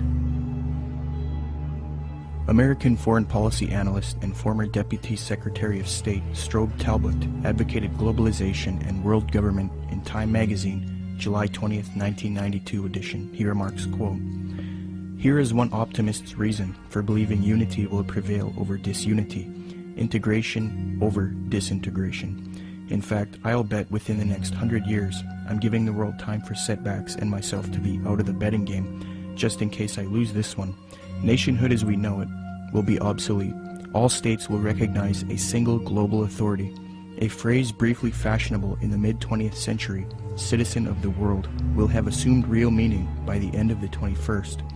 All countries are basically social arrangements, accommodations to changing circumstances, no matter how permanent and even sacred they may seem at any one time. In fact, they are all artificial and temporary, unquote. Mikhail Gorbachev, previously noted, stated, quote, the threat of environmental crisis will be the international disaster key that will unlock the New World Order, unquote. Gorbachev also remarked, quote, we are moving toward a new world order, the world of communism. We shall never turn off that road, unquote. New Ager and student of Alice Bailey, Robert Mueller, former Secretary General of the United Nations, gave this frightening admission, quote, we must move as quickly as possible to a one-world government, a one-world religion, under a one-world leader, unquote. The esoteric zeitgeist movement promotes a world system, resource-based economy with absolutely no money, a technotronic society where machines play a big role. The zeitgeist movement seeks to grow out of capitalism, free markets, profit motive, and scarcity, which they believe are responsible for aberrant behavior. Many people have concluded that the zeitgeist utopian system is socialistic and communistic. For example, after watching Zeitgeist Addendum, author and political lecturer G. Edward Griffin was convinced that Zeitgeist is advocating a Marxist socialist world system. He states, quote, perhaps the biggest insult to our intelligence is the main theme of the program. It is that profits are the root of all our problems today. That being the case, we must change mankind to reject profit, and we must work together on some other basis. It is never quite clear what that basis is, but whatever it is, it will be administered and directed by an elite group, at least in the beginning. I was stunned by the fact that this is pure Marxism. Marx theorized that people had to be re-educated in labor camps if necessary, to cleanse their minds of the profit motive. He and his disciples, such as Lenin and Stalin and Khrushchev, said that eventually the character of man would be purged of greed, and then the state would wither away because it no longer would be needed. Sure, we saw that in the Soviet Union and China, right? Yet this Marxist nonsense is exactly what is offered in this video program. It is communism without using the name. The enemy of mankind is not profit. It is a political system of big government. Yet this program is supportive of some of the most notable big government collectivists on the planet. Marxist-Leninists may be enemies of collectivists in Washington, D.C., but they are collectivists in their own right. The communist model is no better than the Nazi model. Samuel Adams, a patriotic founding father of America, repudiated communist and socialist ideas. The utopian schemes of leveling, redistribution of wealth, and a community of goods central ownership of the means of production and distribution, are as visionary and impractical as those which vest all property in the crown. These ideas are arbitrary, choices and actions which are done not by means of any underlying principle or logic, despotic, ruling with absolute political power, and in our government unconstitutional. When one does a comparison between Zeitgeist Addendum and the communist model, it becomes clear that Zeitgeist is in fact promoting communism. N.B. Godke, in the work Encyclopedic Dictionary of Economics, defines full communism based on the ideals of Marx and Engels and others as, quote, 1. Social wealth will be distributed according to human needs, meaning things that are scarce will be distributed first to those who need them the most. Zeitgeist proposes having an abundance of resources and no scarcity, and thus the idea of distributing wealth according to human needs is rendered obsolete. On this point, they have merely updated the communist model by eliminating scarcity. 2. The state will wither away as there is no need for coercion. The state does nothing because there is no state. Because there is no state. 3. Social classes will not exist. Zeitgeist states, the process which has been going on for centuries, if not millennia, religion, patriotism, race, wealth, class, and every other form of arbitrary separatist identification, thus conceived, has served to create a controlled population utterly malleable in the hands of the few. 4. It will be a moneyless economy. Zeitgeist's associate Jacques Fresco states the system uses no money. 5. It will be a command economy. In other words, government planners decide which goods and services are produced and how they are distributed. According to Zeitgeist, distribution of goods and services without the use of money or tokens would be accomplished by establishing distribution centers. These centers would be similar to expositions, where the advantages of new products are explained and demonstrated. Exhibition centers will display what is new and available and will constantly be updated. So as you can see, a side-by-side comparison between the communist model and the Zeitgeist model shows how similar the concepts are. The Marxist website entitled socialismoryourmoneyback.blogspot.com, after reviewing the Zeitgeist movement and their admissions, stated this on July 26, 2009, quote, "This, surely, is the same as what we call world socialism," unquote. So even the socialists will admit that the Zeitgeist movement is in fact world socialism. Adams Wass explains, quote, "Communism and the Marxist utopia of a moneyless society where products were distributed rather than sold and bought," unquote.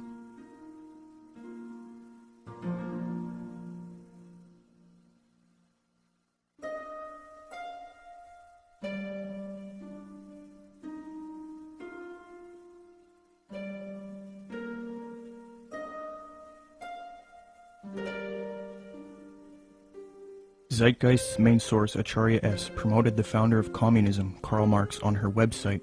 It no longer looks like this, but using archive software, you can see how her website looked in the years past. She quotes Karl Marx, defaming religion, thus showing her support of Marx and communism.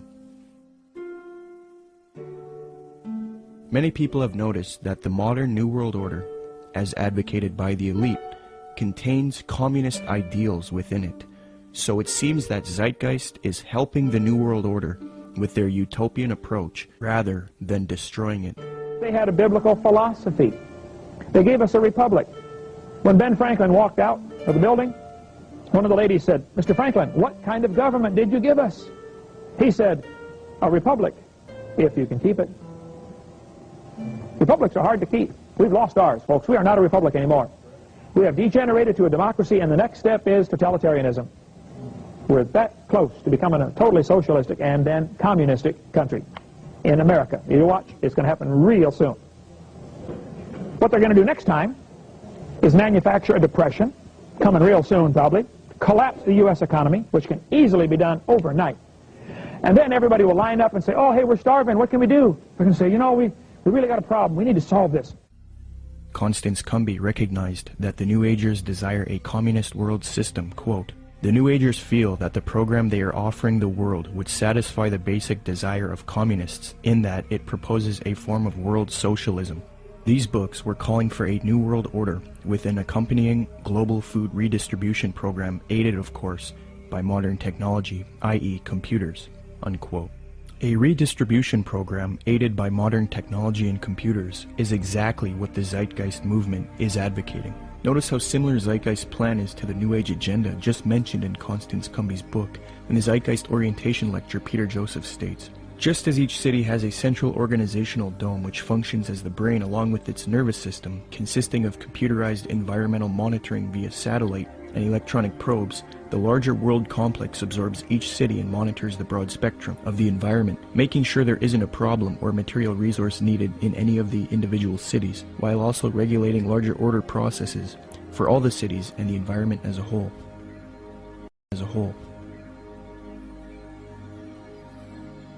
Theosophist Alice Bailey concurs, quote, "The true communist platform is sound."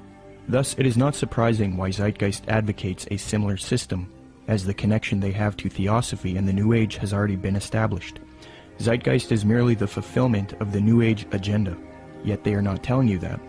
So the Theosophists and New World Order advocates would love nothing more than for people to join the Zeitgeist movement. In fact, at 47 minutes and 25 seconds into the Zeitgeist orientation lecture, Peter Joseph cites a quotation of Karl Pearson. What is interesting is that the man that Joseph admiringly appeals to support his worldview, Karl Pearson, was a notorious eugenicist and social Darwinist who advocated war against certain races.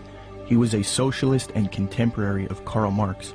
In fact, Theodore M. Porter, in his work Karl Pearson, The Scientific Life in the Statistical Age, states, quote, "Pearson's appreciation of Marx was real, especially in early 1881. In his first essay on socialism, he called Marx, quote, one of the most extraordinary characters which this century has produced," unquote. New World Order research involving lectures, radio addresses, and writing used to be conducted by people such as William Cooper, Fritz Springmeier, John Todd, Randall N. Baer, and Kent Hovind. The unifying factor in all of these people was that they were all Christians. They would expose the New World Order and its New Age Luciferian communist aims. They would promote belief in Jesus Christ and the Word of God, and tell people to resist the mystery religions of Theosophy and Freemasonry while exposing them. However, all of these men have either been murdered or framed and jailed, silenced. William Cooper was shot dead in 2001 as he was ambushed. Fritz Springmeier was framed, discredited, and jailed. Randall N. Baer had his car ran off of a mountain pass. John Todd was framed, discredited, jailed, and then murdered. Kent Hovind was singled out for tax evasion and then jailed. Okay, so Fritz Springmeier, you knew him, right? Yes. Okay, so you got some letters from him, is that? Yes, when they put Fritz in prison, and there's been, it was pretty much a trumped up charge of, I think marijuana or something, talk of robbing a bank, this type of stuff. He got put in prison, and I started corresponding with him at that point because I had read several of his books and actually talked to him personally on several occasions. And we really, all we could do at that point is correspond. Right. So I've got several handwritten letters from him, and the last time I had heard from him was several years back, and he had been in it wasn't his fault, and I think it might have been arranged where he was in a fight.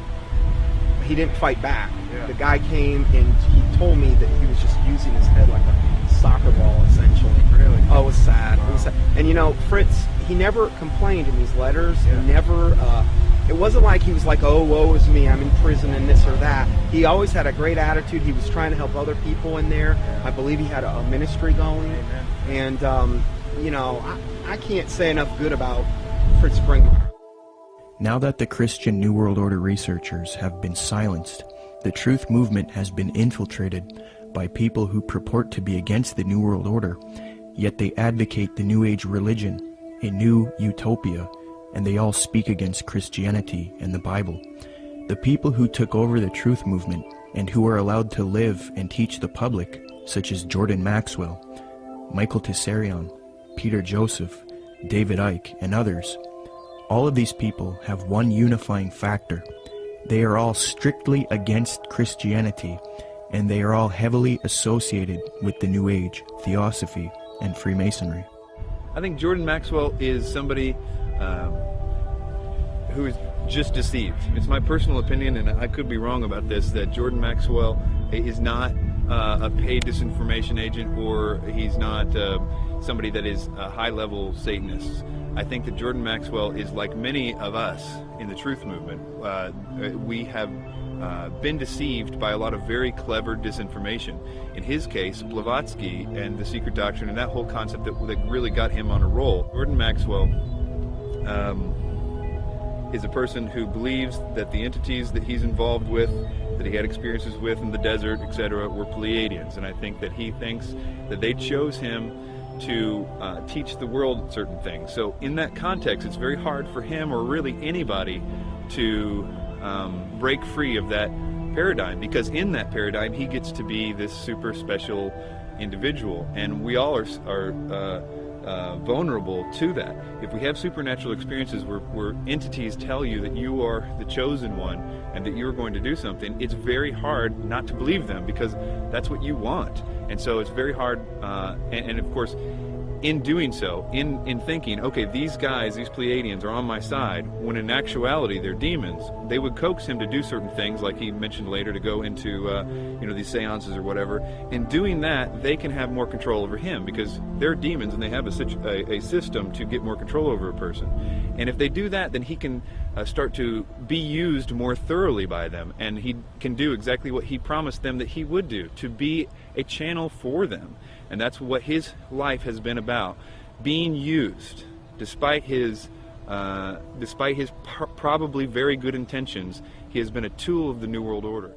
And so my view is that Jordan Maxwell's ends up promoting the New World Order. In that particular session, he goes on to say that the New World Order, that a bad time is coming, but that time must come in order for it to be destroyed, to bring the birth of the New World Order. Out of chaos comes order. So he was saying that the old system must be destroyed to come the new system. And that is exactly what the double-headed phoenix rising out of the ashes is all about.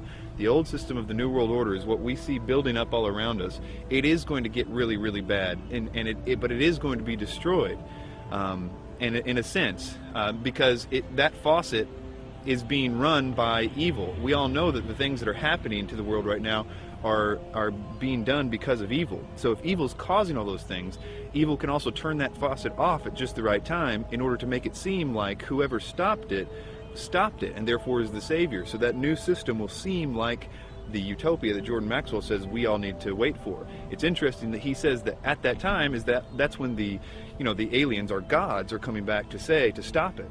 That's the deception. That's what the people in the have been saying, of the occultists, saying that that's what the demons are going to do for a long time. It's easy to be seduced, especially in Tsarion's case, who was raised since 11 years old saying this is truth. He was raised by Rosicrucians, raised by these people by his own admission. He was doing the tarot cards at the age of 11 by his own biography. This is the example of being raised in a system, being told one thing is true and the other thing is not. It's biased is what it is, but nevertheless, I think in that reason these people deserve our sympathy. One way or the other, they are deceived. Even if they are intentionally doing it, which is possible in the case of Tsarion, and it's possible in the case of Maxwell too, I suppose. Even if they're intentionally doing it, they have to deserve our sympathy and even our prayers, because even if they're intentionally doing it, they're still deceived. But to wrap that up, Blavatsky and everything that came out of that was what 1 Timothy calls the doctrines of demons, and in the last days people will believe. The New Age and all of that was birthed by Blavatsky, and the New Age ideas will be used to bring in this new world order.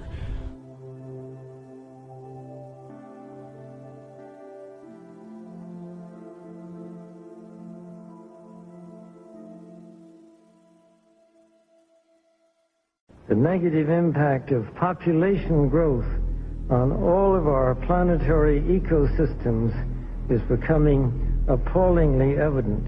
Unless nations will agree to work together to tackle these cross-border challenges posed by population growth, overconsumption of resources, and environmental degradation, the prospects for a decent life on our planet will be threatened. But this callous disregard for the right to life of every human on the face of the earth has been predicted before in the New Testament. John was moved to write, quote, "Yea, the time cometh, that whosoever killeth you will think that he doeth God's service," unquote. The New World Order, ladies and gentlemen, will sail in on a sea of blood.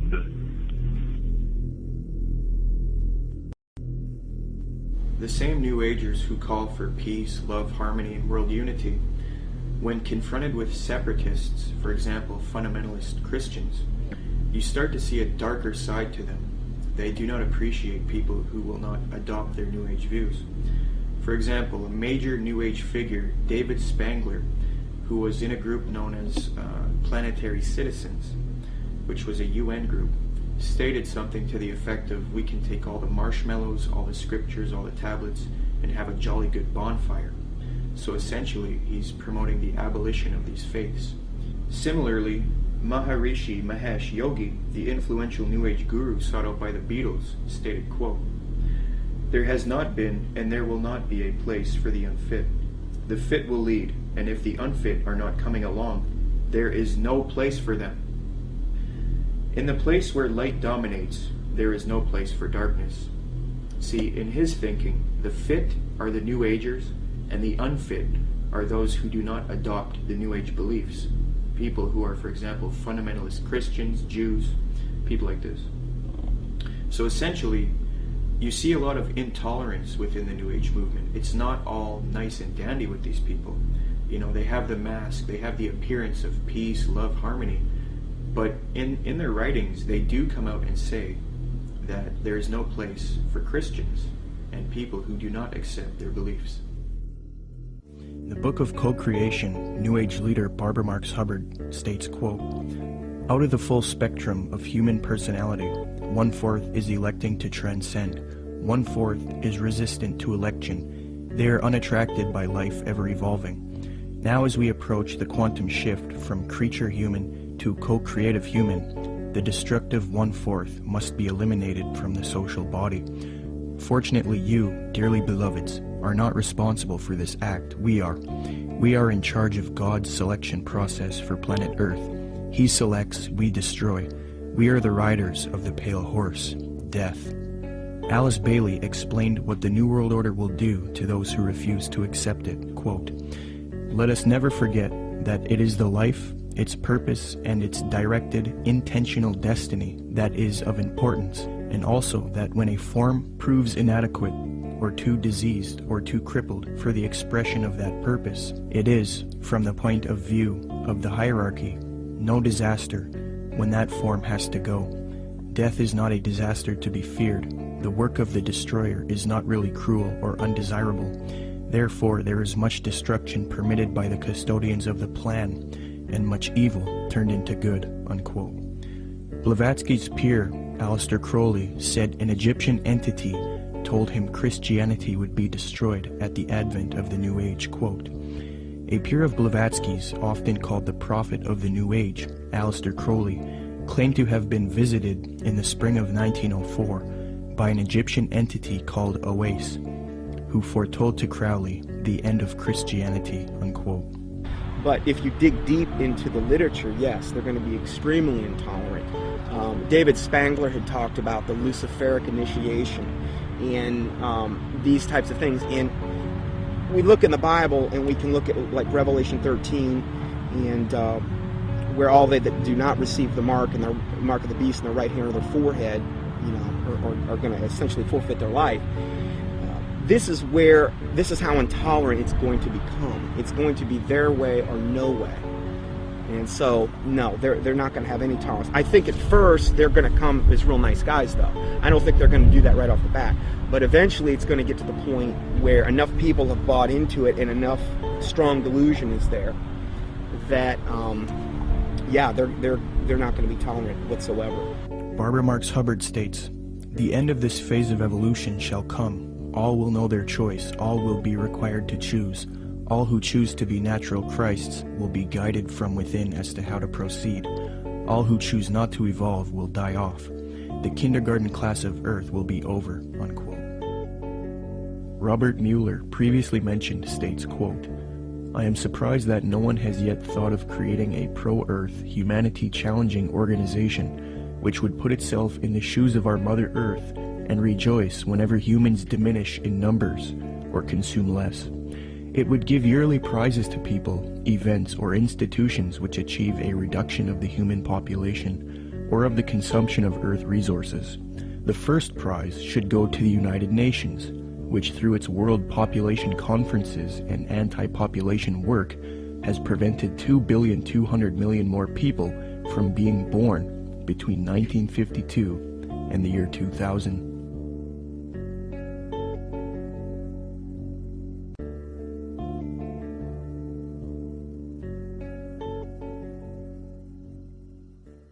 The more you look into where the 2012 ideas originated, and honestly, most of the 2012 theories are relatively new, that is, people attaching significance to the fact that the Mayan calendar ends. And almost without exception, they are by people that are channeling entities. A lot of times they say it's the Pleiadians that they're talking to, or the Syrians, or in the case of David Wilcock, it's Ra and Seth. Most of the time what the entities are telling the people don't always match up, but they always seem to be telling the same things. And for the most part, a lot of those early people that got the information from spiritual entities were saying that it was a great cosmic enlightenment that was coming in 2012. And so that to me seems to be the most direct idea that the spirit world wants us to think, because it's oftentimes accompanied with this idea that they want the person they're telling to go out and tell more people. So 2012 became significant on the internet because people felt like it was their mission to tell other people because they were having supernatural experiences. Most of the 2012 theories will fall into one or two categories. Either they're going to be, that in 2012 there's going to be some great enlightenment. They say it's a spiritual evolution or a consciousness shift or a vibrational change or something to that effect. And the other half of it seems to be more about a cataclysmic events that are going to happen in 2012. Usually, they're based off the idea that the Mayan calendar ends or restarts in 2012. 2012 is being pushed on the public through books, documentaries, speakers, and even major motion pictures. We are meant to believe that December 21st, 2012 will either be a catastrophe for humanity or a time when there is a consciousness enlightenment and a world shift, a time when humanity evolves. However, when you consult the scholars who study the Mayan calendar, they don't seem to support these views at all. University of Florida anthropologist Susan Gillespie says the 2012 phenomena comes from the media and from other people making use of the Maya past to fulfill agendas that are really their own. Despite the publicity generated by the 2012 date, Susan Milbrath, curator at Latin American Art and Archaeology at the Florida Museum of Natural History, stated that, quote, "We, the archaeological community, have no record or knowledge that the Maya would think the world would come to an end in 2012. I think probably the most significant reason that all of them are wrong is because what they say that is going to happen in 2012 isn't. That is, although the Mayan calendar might be ending, there is no galactic alignment, whether it be the Earth actually won't be aligning with the center of the galaxy in the sense, and that actually won't happen for another 30 million years. So, and even if it was, there's no necessarily any evidence that anything would happen, but it's really a moot point because there isn't anything happening. Secondly, there is no actual alignment of the planets. It's another thing that people are saying is going to cause the enlightenment or the catastrophes. And this goes on and on. It's the same thing with the solar flares. It's the same thing with Planet X or Nibiru, or all those things aren't happening. And it's very interesting how you actually can go point by point and find out that each one of those supposed catalysts aren't true. Sandra Noble, Executive Director of the Foundation for the Advancement of Mesoamerican Studies in Crystal River, Florida, states, "To render December 21st, 2012 as a doomsday event or a moment of cosmic shifting," she says, "is a complete fabrication and a chance for a lot of people to cash in," unquote. Many people are indeed cashing in because of the 2012 hysteria, but the reason 2012 is being pushed on the public so much is because it is in 2012 when the elite occultists and the New Age advocates plan to usher in the Age of Aquarius one-world system. Siri Data points out that the New Age consensus is that the Age of Aquarius one-world system will be ushered in 2012. Quote, "It is generally agreed that the actual time that we enter the Age of Aquarius will be 2012. Unquote. Could this whole 2012 concept be propaganda to get people to accept the Age of Aquarius in 2012? Eugene Gallagher likewise notes that the supposed Age of Aquarius is expected to arrive in 2012. Quote, "The term New Age is most closely correlated with the astrological idea that we are about to enter a new age, the Age of Aquarius, which will arrive around 2012. Unquote. Michael P. Mao states, "Yet 2012 does not mark the end of the world as oft predicted, but the birth of a new golden era, popularly known on the Earth plane as the Age of Aquarius." Unquote. Dr. C.L. Pepler explains the New Age view that 2012 is the start of the Age of Aquarius. Quote, "They believe the next age will start around AD 2012 and will be the Age of Aquarius. This, they say, will be an age of enlightenment and world unity, a post-Christian world in the fullest sense of the word." Unquote. 2012 is a clever deception to get you to accept the Age of Aquarius, New World Order, under the mask of a Mayan prophecy. In fact, the elite New World Order at the top of the pyramid want the public to believe in 2012, thus proving that they are behind this propaganda. The Club of Rome, by its own admission, is a globalist think tank. The aim of this organization, founded by Erwin Laszlo, is to solve the world's problems and erect a solution, a new world order, one world government, the same theme we have been talking about in the film. On January 31st, 2009, the Club of Rome held the Future of the American Hemisphere Conference. Francesco Stippo kicked the conference off with a speech. Francesco Stippo is a member of the U.S. Club of Rome. He authored the book World Federalist Manifesto, Guide to Political Globalization, where he states, quote, "Political globalization is the creation of a world government which regulates the relationships among governments." Well, founder of the Club of Rome, Erwin Laszlo, along with popular New Age author and student of Jiddu Krishnamurti, Deepak Chopra, along with globalist Mikhail Gorbachev, have all authored a book together entitled World Shift 2012. This book advocates the 2012 theories extensively, so it appears that the elite have vested interest in this 2012 hysteria, and they want the public to accept it. Erwin Laszlo's Club of Rome founded another spin-off organization called the Club of Budapest. Now, it is this elite organization, the Club of Budapest, which is promoting 2012 and the New Age ascension beliefs to the public. New Age members of the Club of Budapest include Robert Mueller, former General Secretary of the UN, and Barbara Marx Hubbard, who stated, quote, "We have been projecting the transformation in 2012. It is happening now." Unquote. Founder of the Club of Budapest, Erwin Laszlo, is also featured on the Pro-2012 Ascension website, worldshift2012.org. This website heavily promotes the idea that the world is about to end in 2012 if there isn't a transformation based on consciousness resulting in a new global order. Under the Partners section of the website, the State of the World Forum, which Zeitgeist is connected to, is listed on the site. This ties the New World Order to 2012, in that the 2012 hysteria is being pushed by the New World Order to the public to rally humanity together for a one-world government. Under the endorsement section of the worldshift2012.org site, Mikhail Gorbachev is also listed. Mikhail Gorbachev, the Communist New World Order advocate. Thus, it is quite clear that the global elite want people to believe in 2012 so that they can achieve their Age of Aquarius one-world system, which they now claim will emerge in 2012. It's a very clever deception that a lot of people have fallen for. Will anything happen in 2012? Maybe. Will it have to do with any prophecy of Maya? No. If anything does happen, it will be the New World Order who engineers it and ushers in their global system.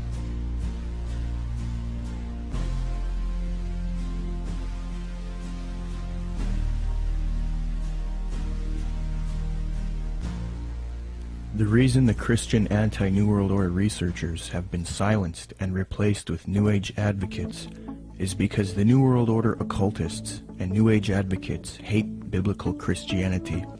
Why? Because the Bible not only refutes their New Age beliefs, but it predicted their coming utopia, calls it out as an evil world system, and tells people to resist it. First, in the Apostle Paul's first letter to Timothy, he warns of these supposed ascended masters who will deceive people with false doctrines. Quote, "The Spirit clearly says that in later times some will abandon the faith and follow deceiving spirits and things taught by demons. Such teachings come through hypocritical liars, whose consciences have been seared as with a hot iron." Paul also predicts the New Age movement, quote, "For the time will come when men will not put up with sound doctrine. Instead, to suit their own desires, they will gather around them a great number of teachers to say what their itching ears want to hear. They will turn their ears away from the truth and turn aside to myths." New Agers will often claim that the Bible promotes their astrological beliefs. However, in the Old Testament book of Isaiah, astrology is forbidden and identified as an abomination to God. Quote, "Let now the astrologers, the stargazers, the monthly prognosticators stand up and save thee from these things that shall come upon thee. Behold, they shall be as stubble." Zeitgeist's main source, Acharya S., claims that Jesus talks about the age of Pisces in Matthew 28:20, which states, "And teaching them to obey everything I have commanded you, and surely I am with you always to the very end of the age." However, although the zodiac was around in 1st century Palestine, the age concept was not around yet, so the biblical writers could not have been referencing the astrological age. Dr. Noel Swerdlow, professor of astronomy and astrophysics at the University of Chicago, states, "Within which group of stars the vernal equinox was located was of no astrological significance at all. The modern ideas about the age of Pisces or the age of Aquarius are based upon the location of the vernal equinox in the regions of the stars of those constellations. So when this woman says that the Christian fish was a symbol of the coming age of Pisces, she is saying something that no one would have thought of in antiquity." Unquote.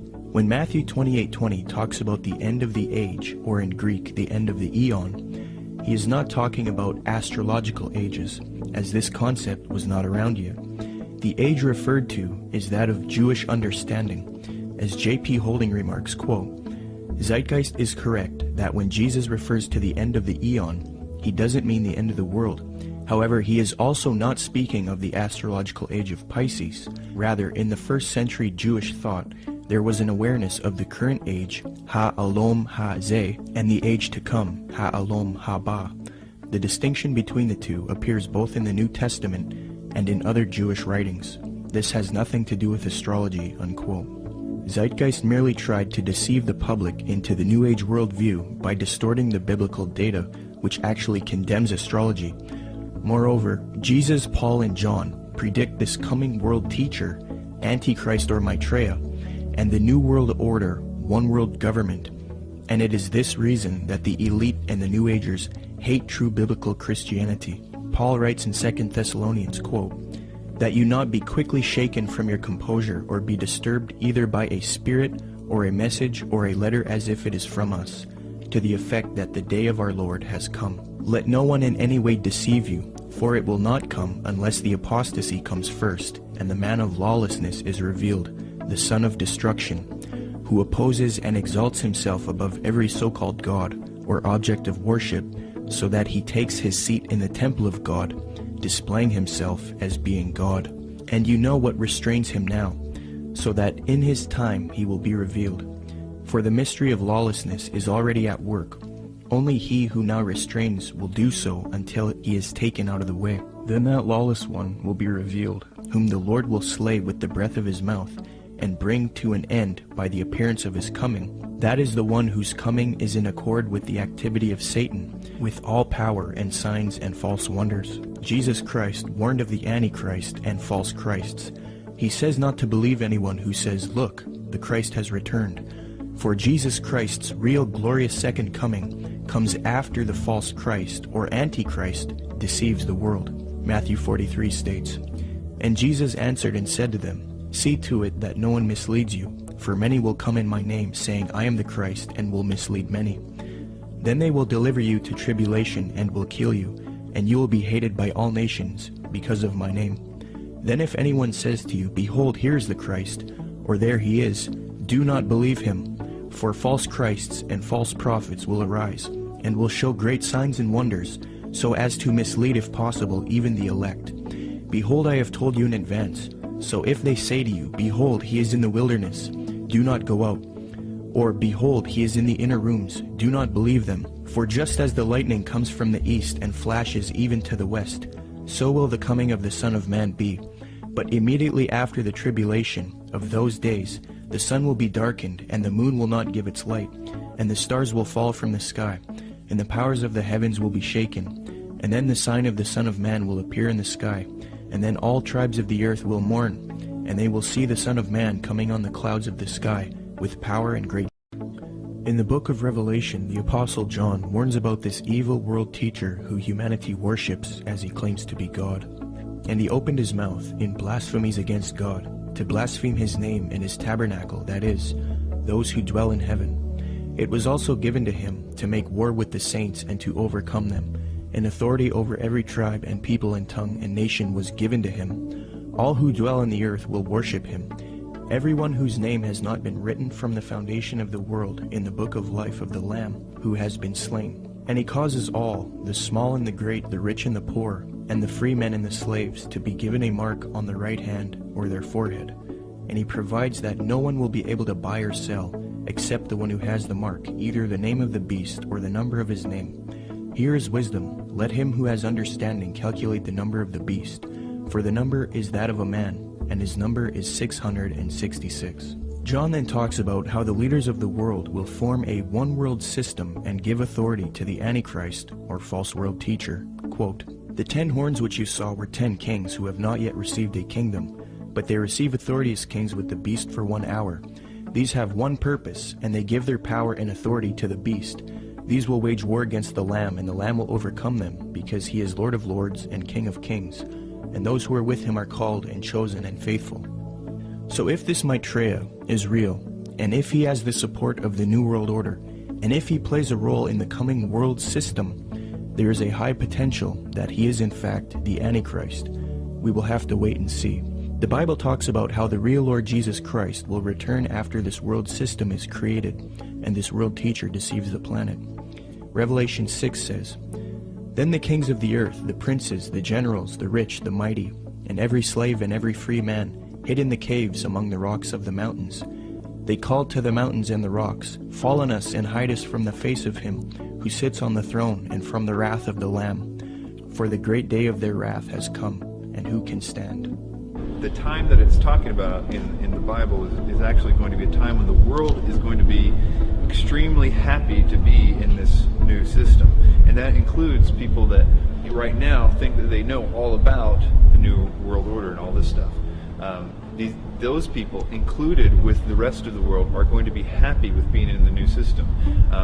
What the Bible describes is something that is almost impossible to believe, in the sense that people are going to give their worship. These are politically correct people are going to give their worship to a man. That something is going to happen to cause them to worship a man, and that is something we're not ready for. It's something that political leaders don't right now do miracles, for the most part. Right. That whole concept requires new input. Something different has to happen.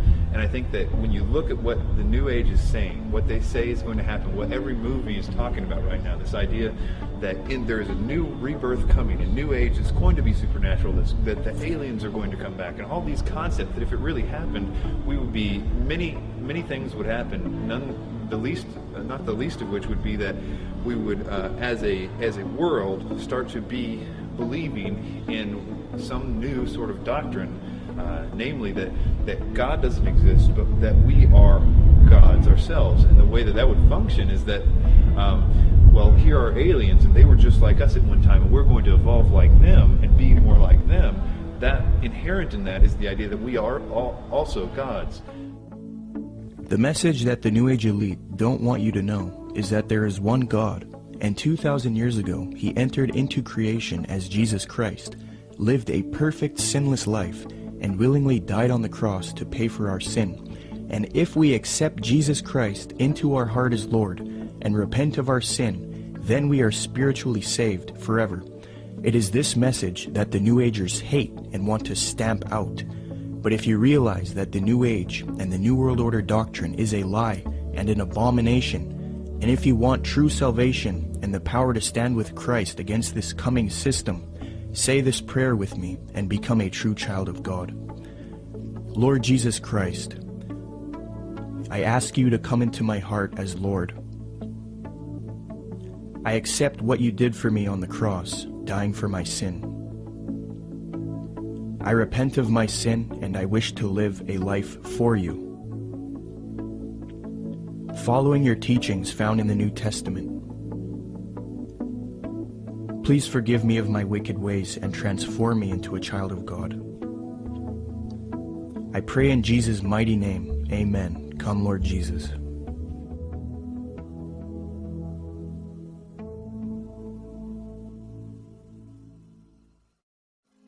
You don't really understand sometimes what a terrible burden it is to know some of the things that I know and try to wake people up and impart this knowledge to them and find out that they just have walls built in front of them. They want to be slaves. But we're making some chinks in those walls. You must publish only documented fact. And you must stay away from printing articles from people who will not document as fact what they put in their articles.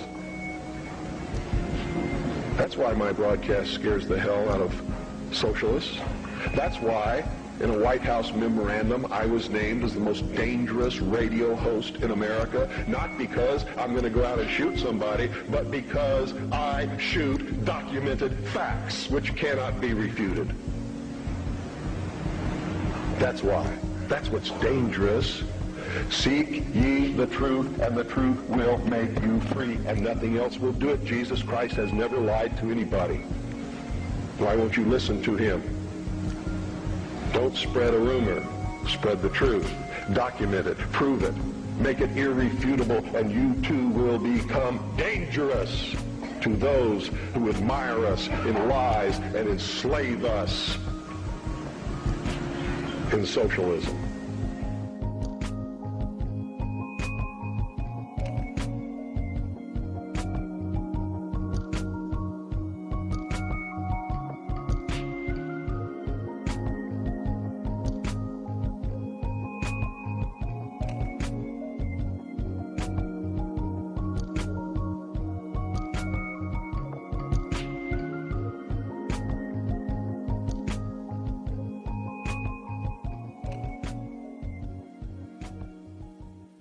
The age of Aquarius ending duality, Oprah the secret and Eckhart Tolle preach what will bring in a new age reality, laced in traditions of pagan theosophy, bound to be thousands of offshoots of Crowley, students of Alice C. Bailey who follow the lies of Helena Blavatsky, radically altering, changing the pages of history, laying the groundwork forged by the tools of Lucifer, paving the way for the United Nations, a slow preparation, patiently waiting since the creation. The Garden of Eden, a planet whose placement in time is persuaded by aliens, outside invasions, abductions, and cow mutilations, creating an atmosphere ripe for the picking with movies and Hollywood, implanting trickery, mastery over the masses. The whole world collapses in panic, all desperate for someone to save them. Obey anyone that will answer their questions. The savior of sorts, a new age messiah, the wolf in sheep's clothing is what will transpire.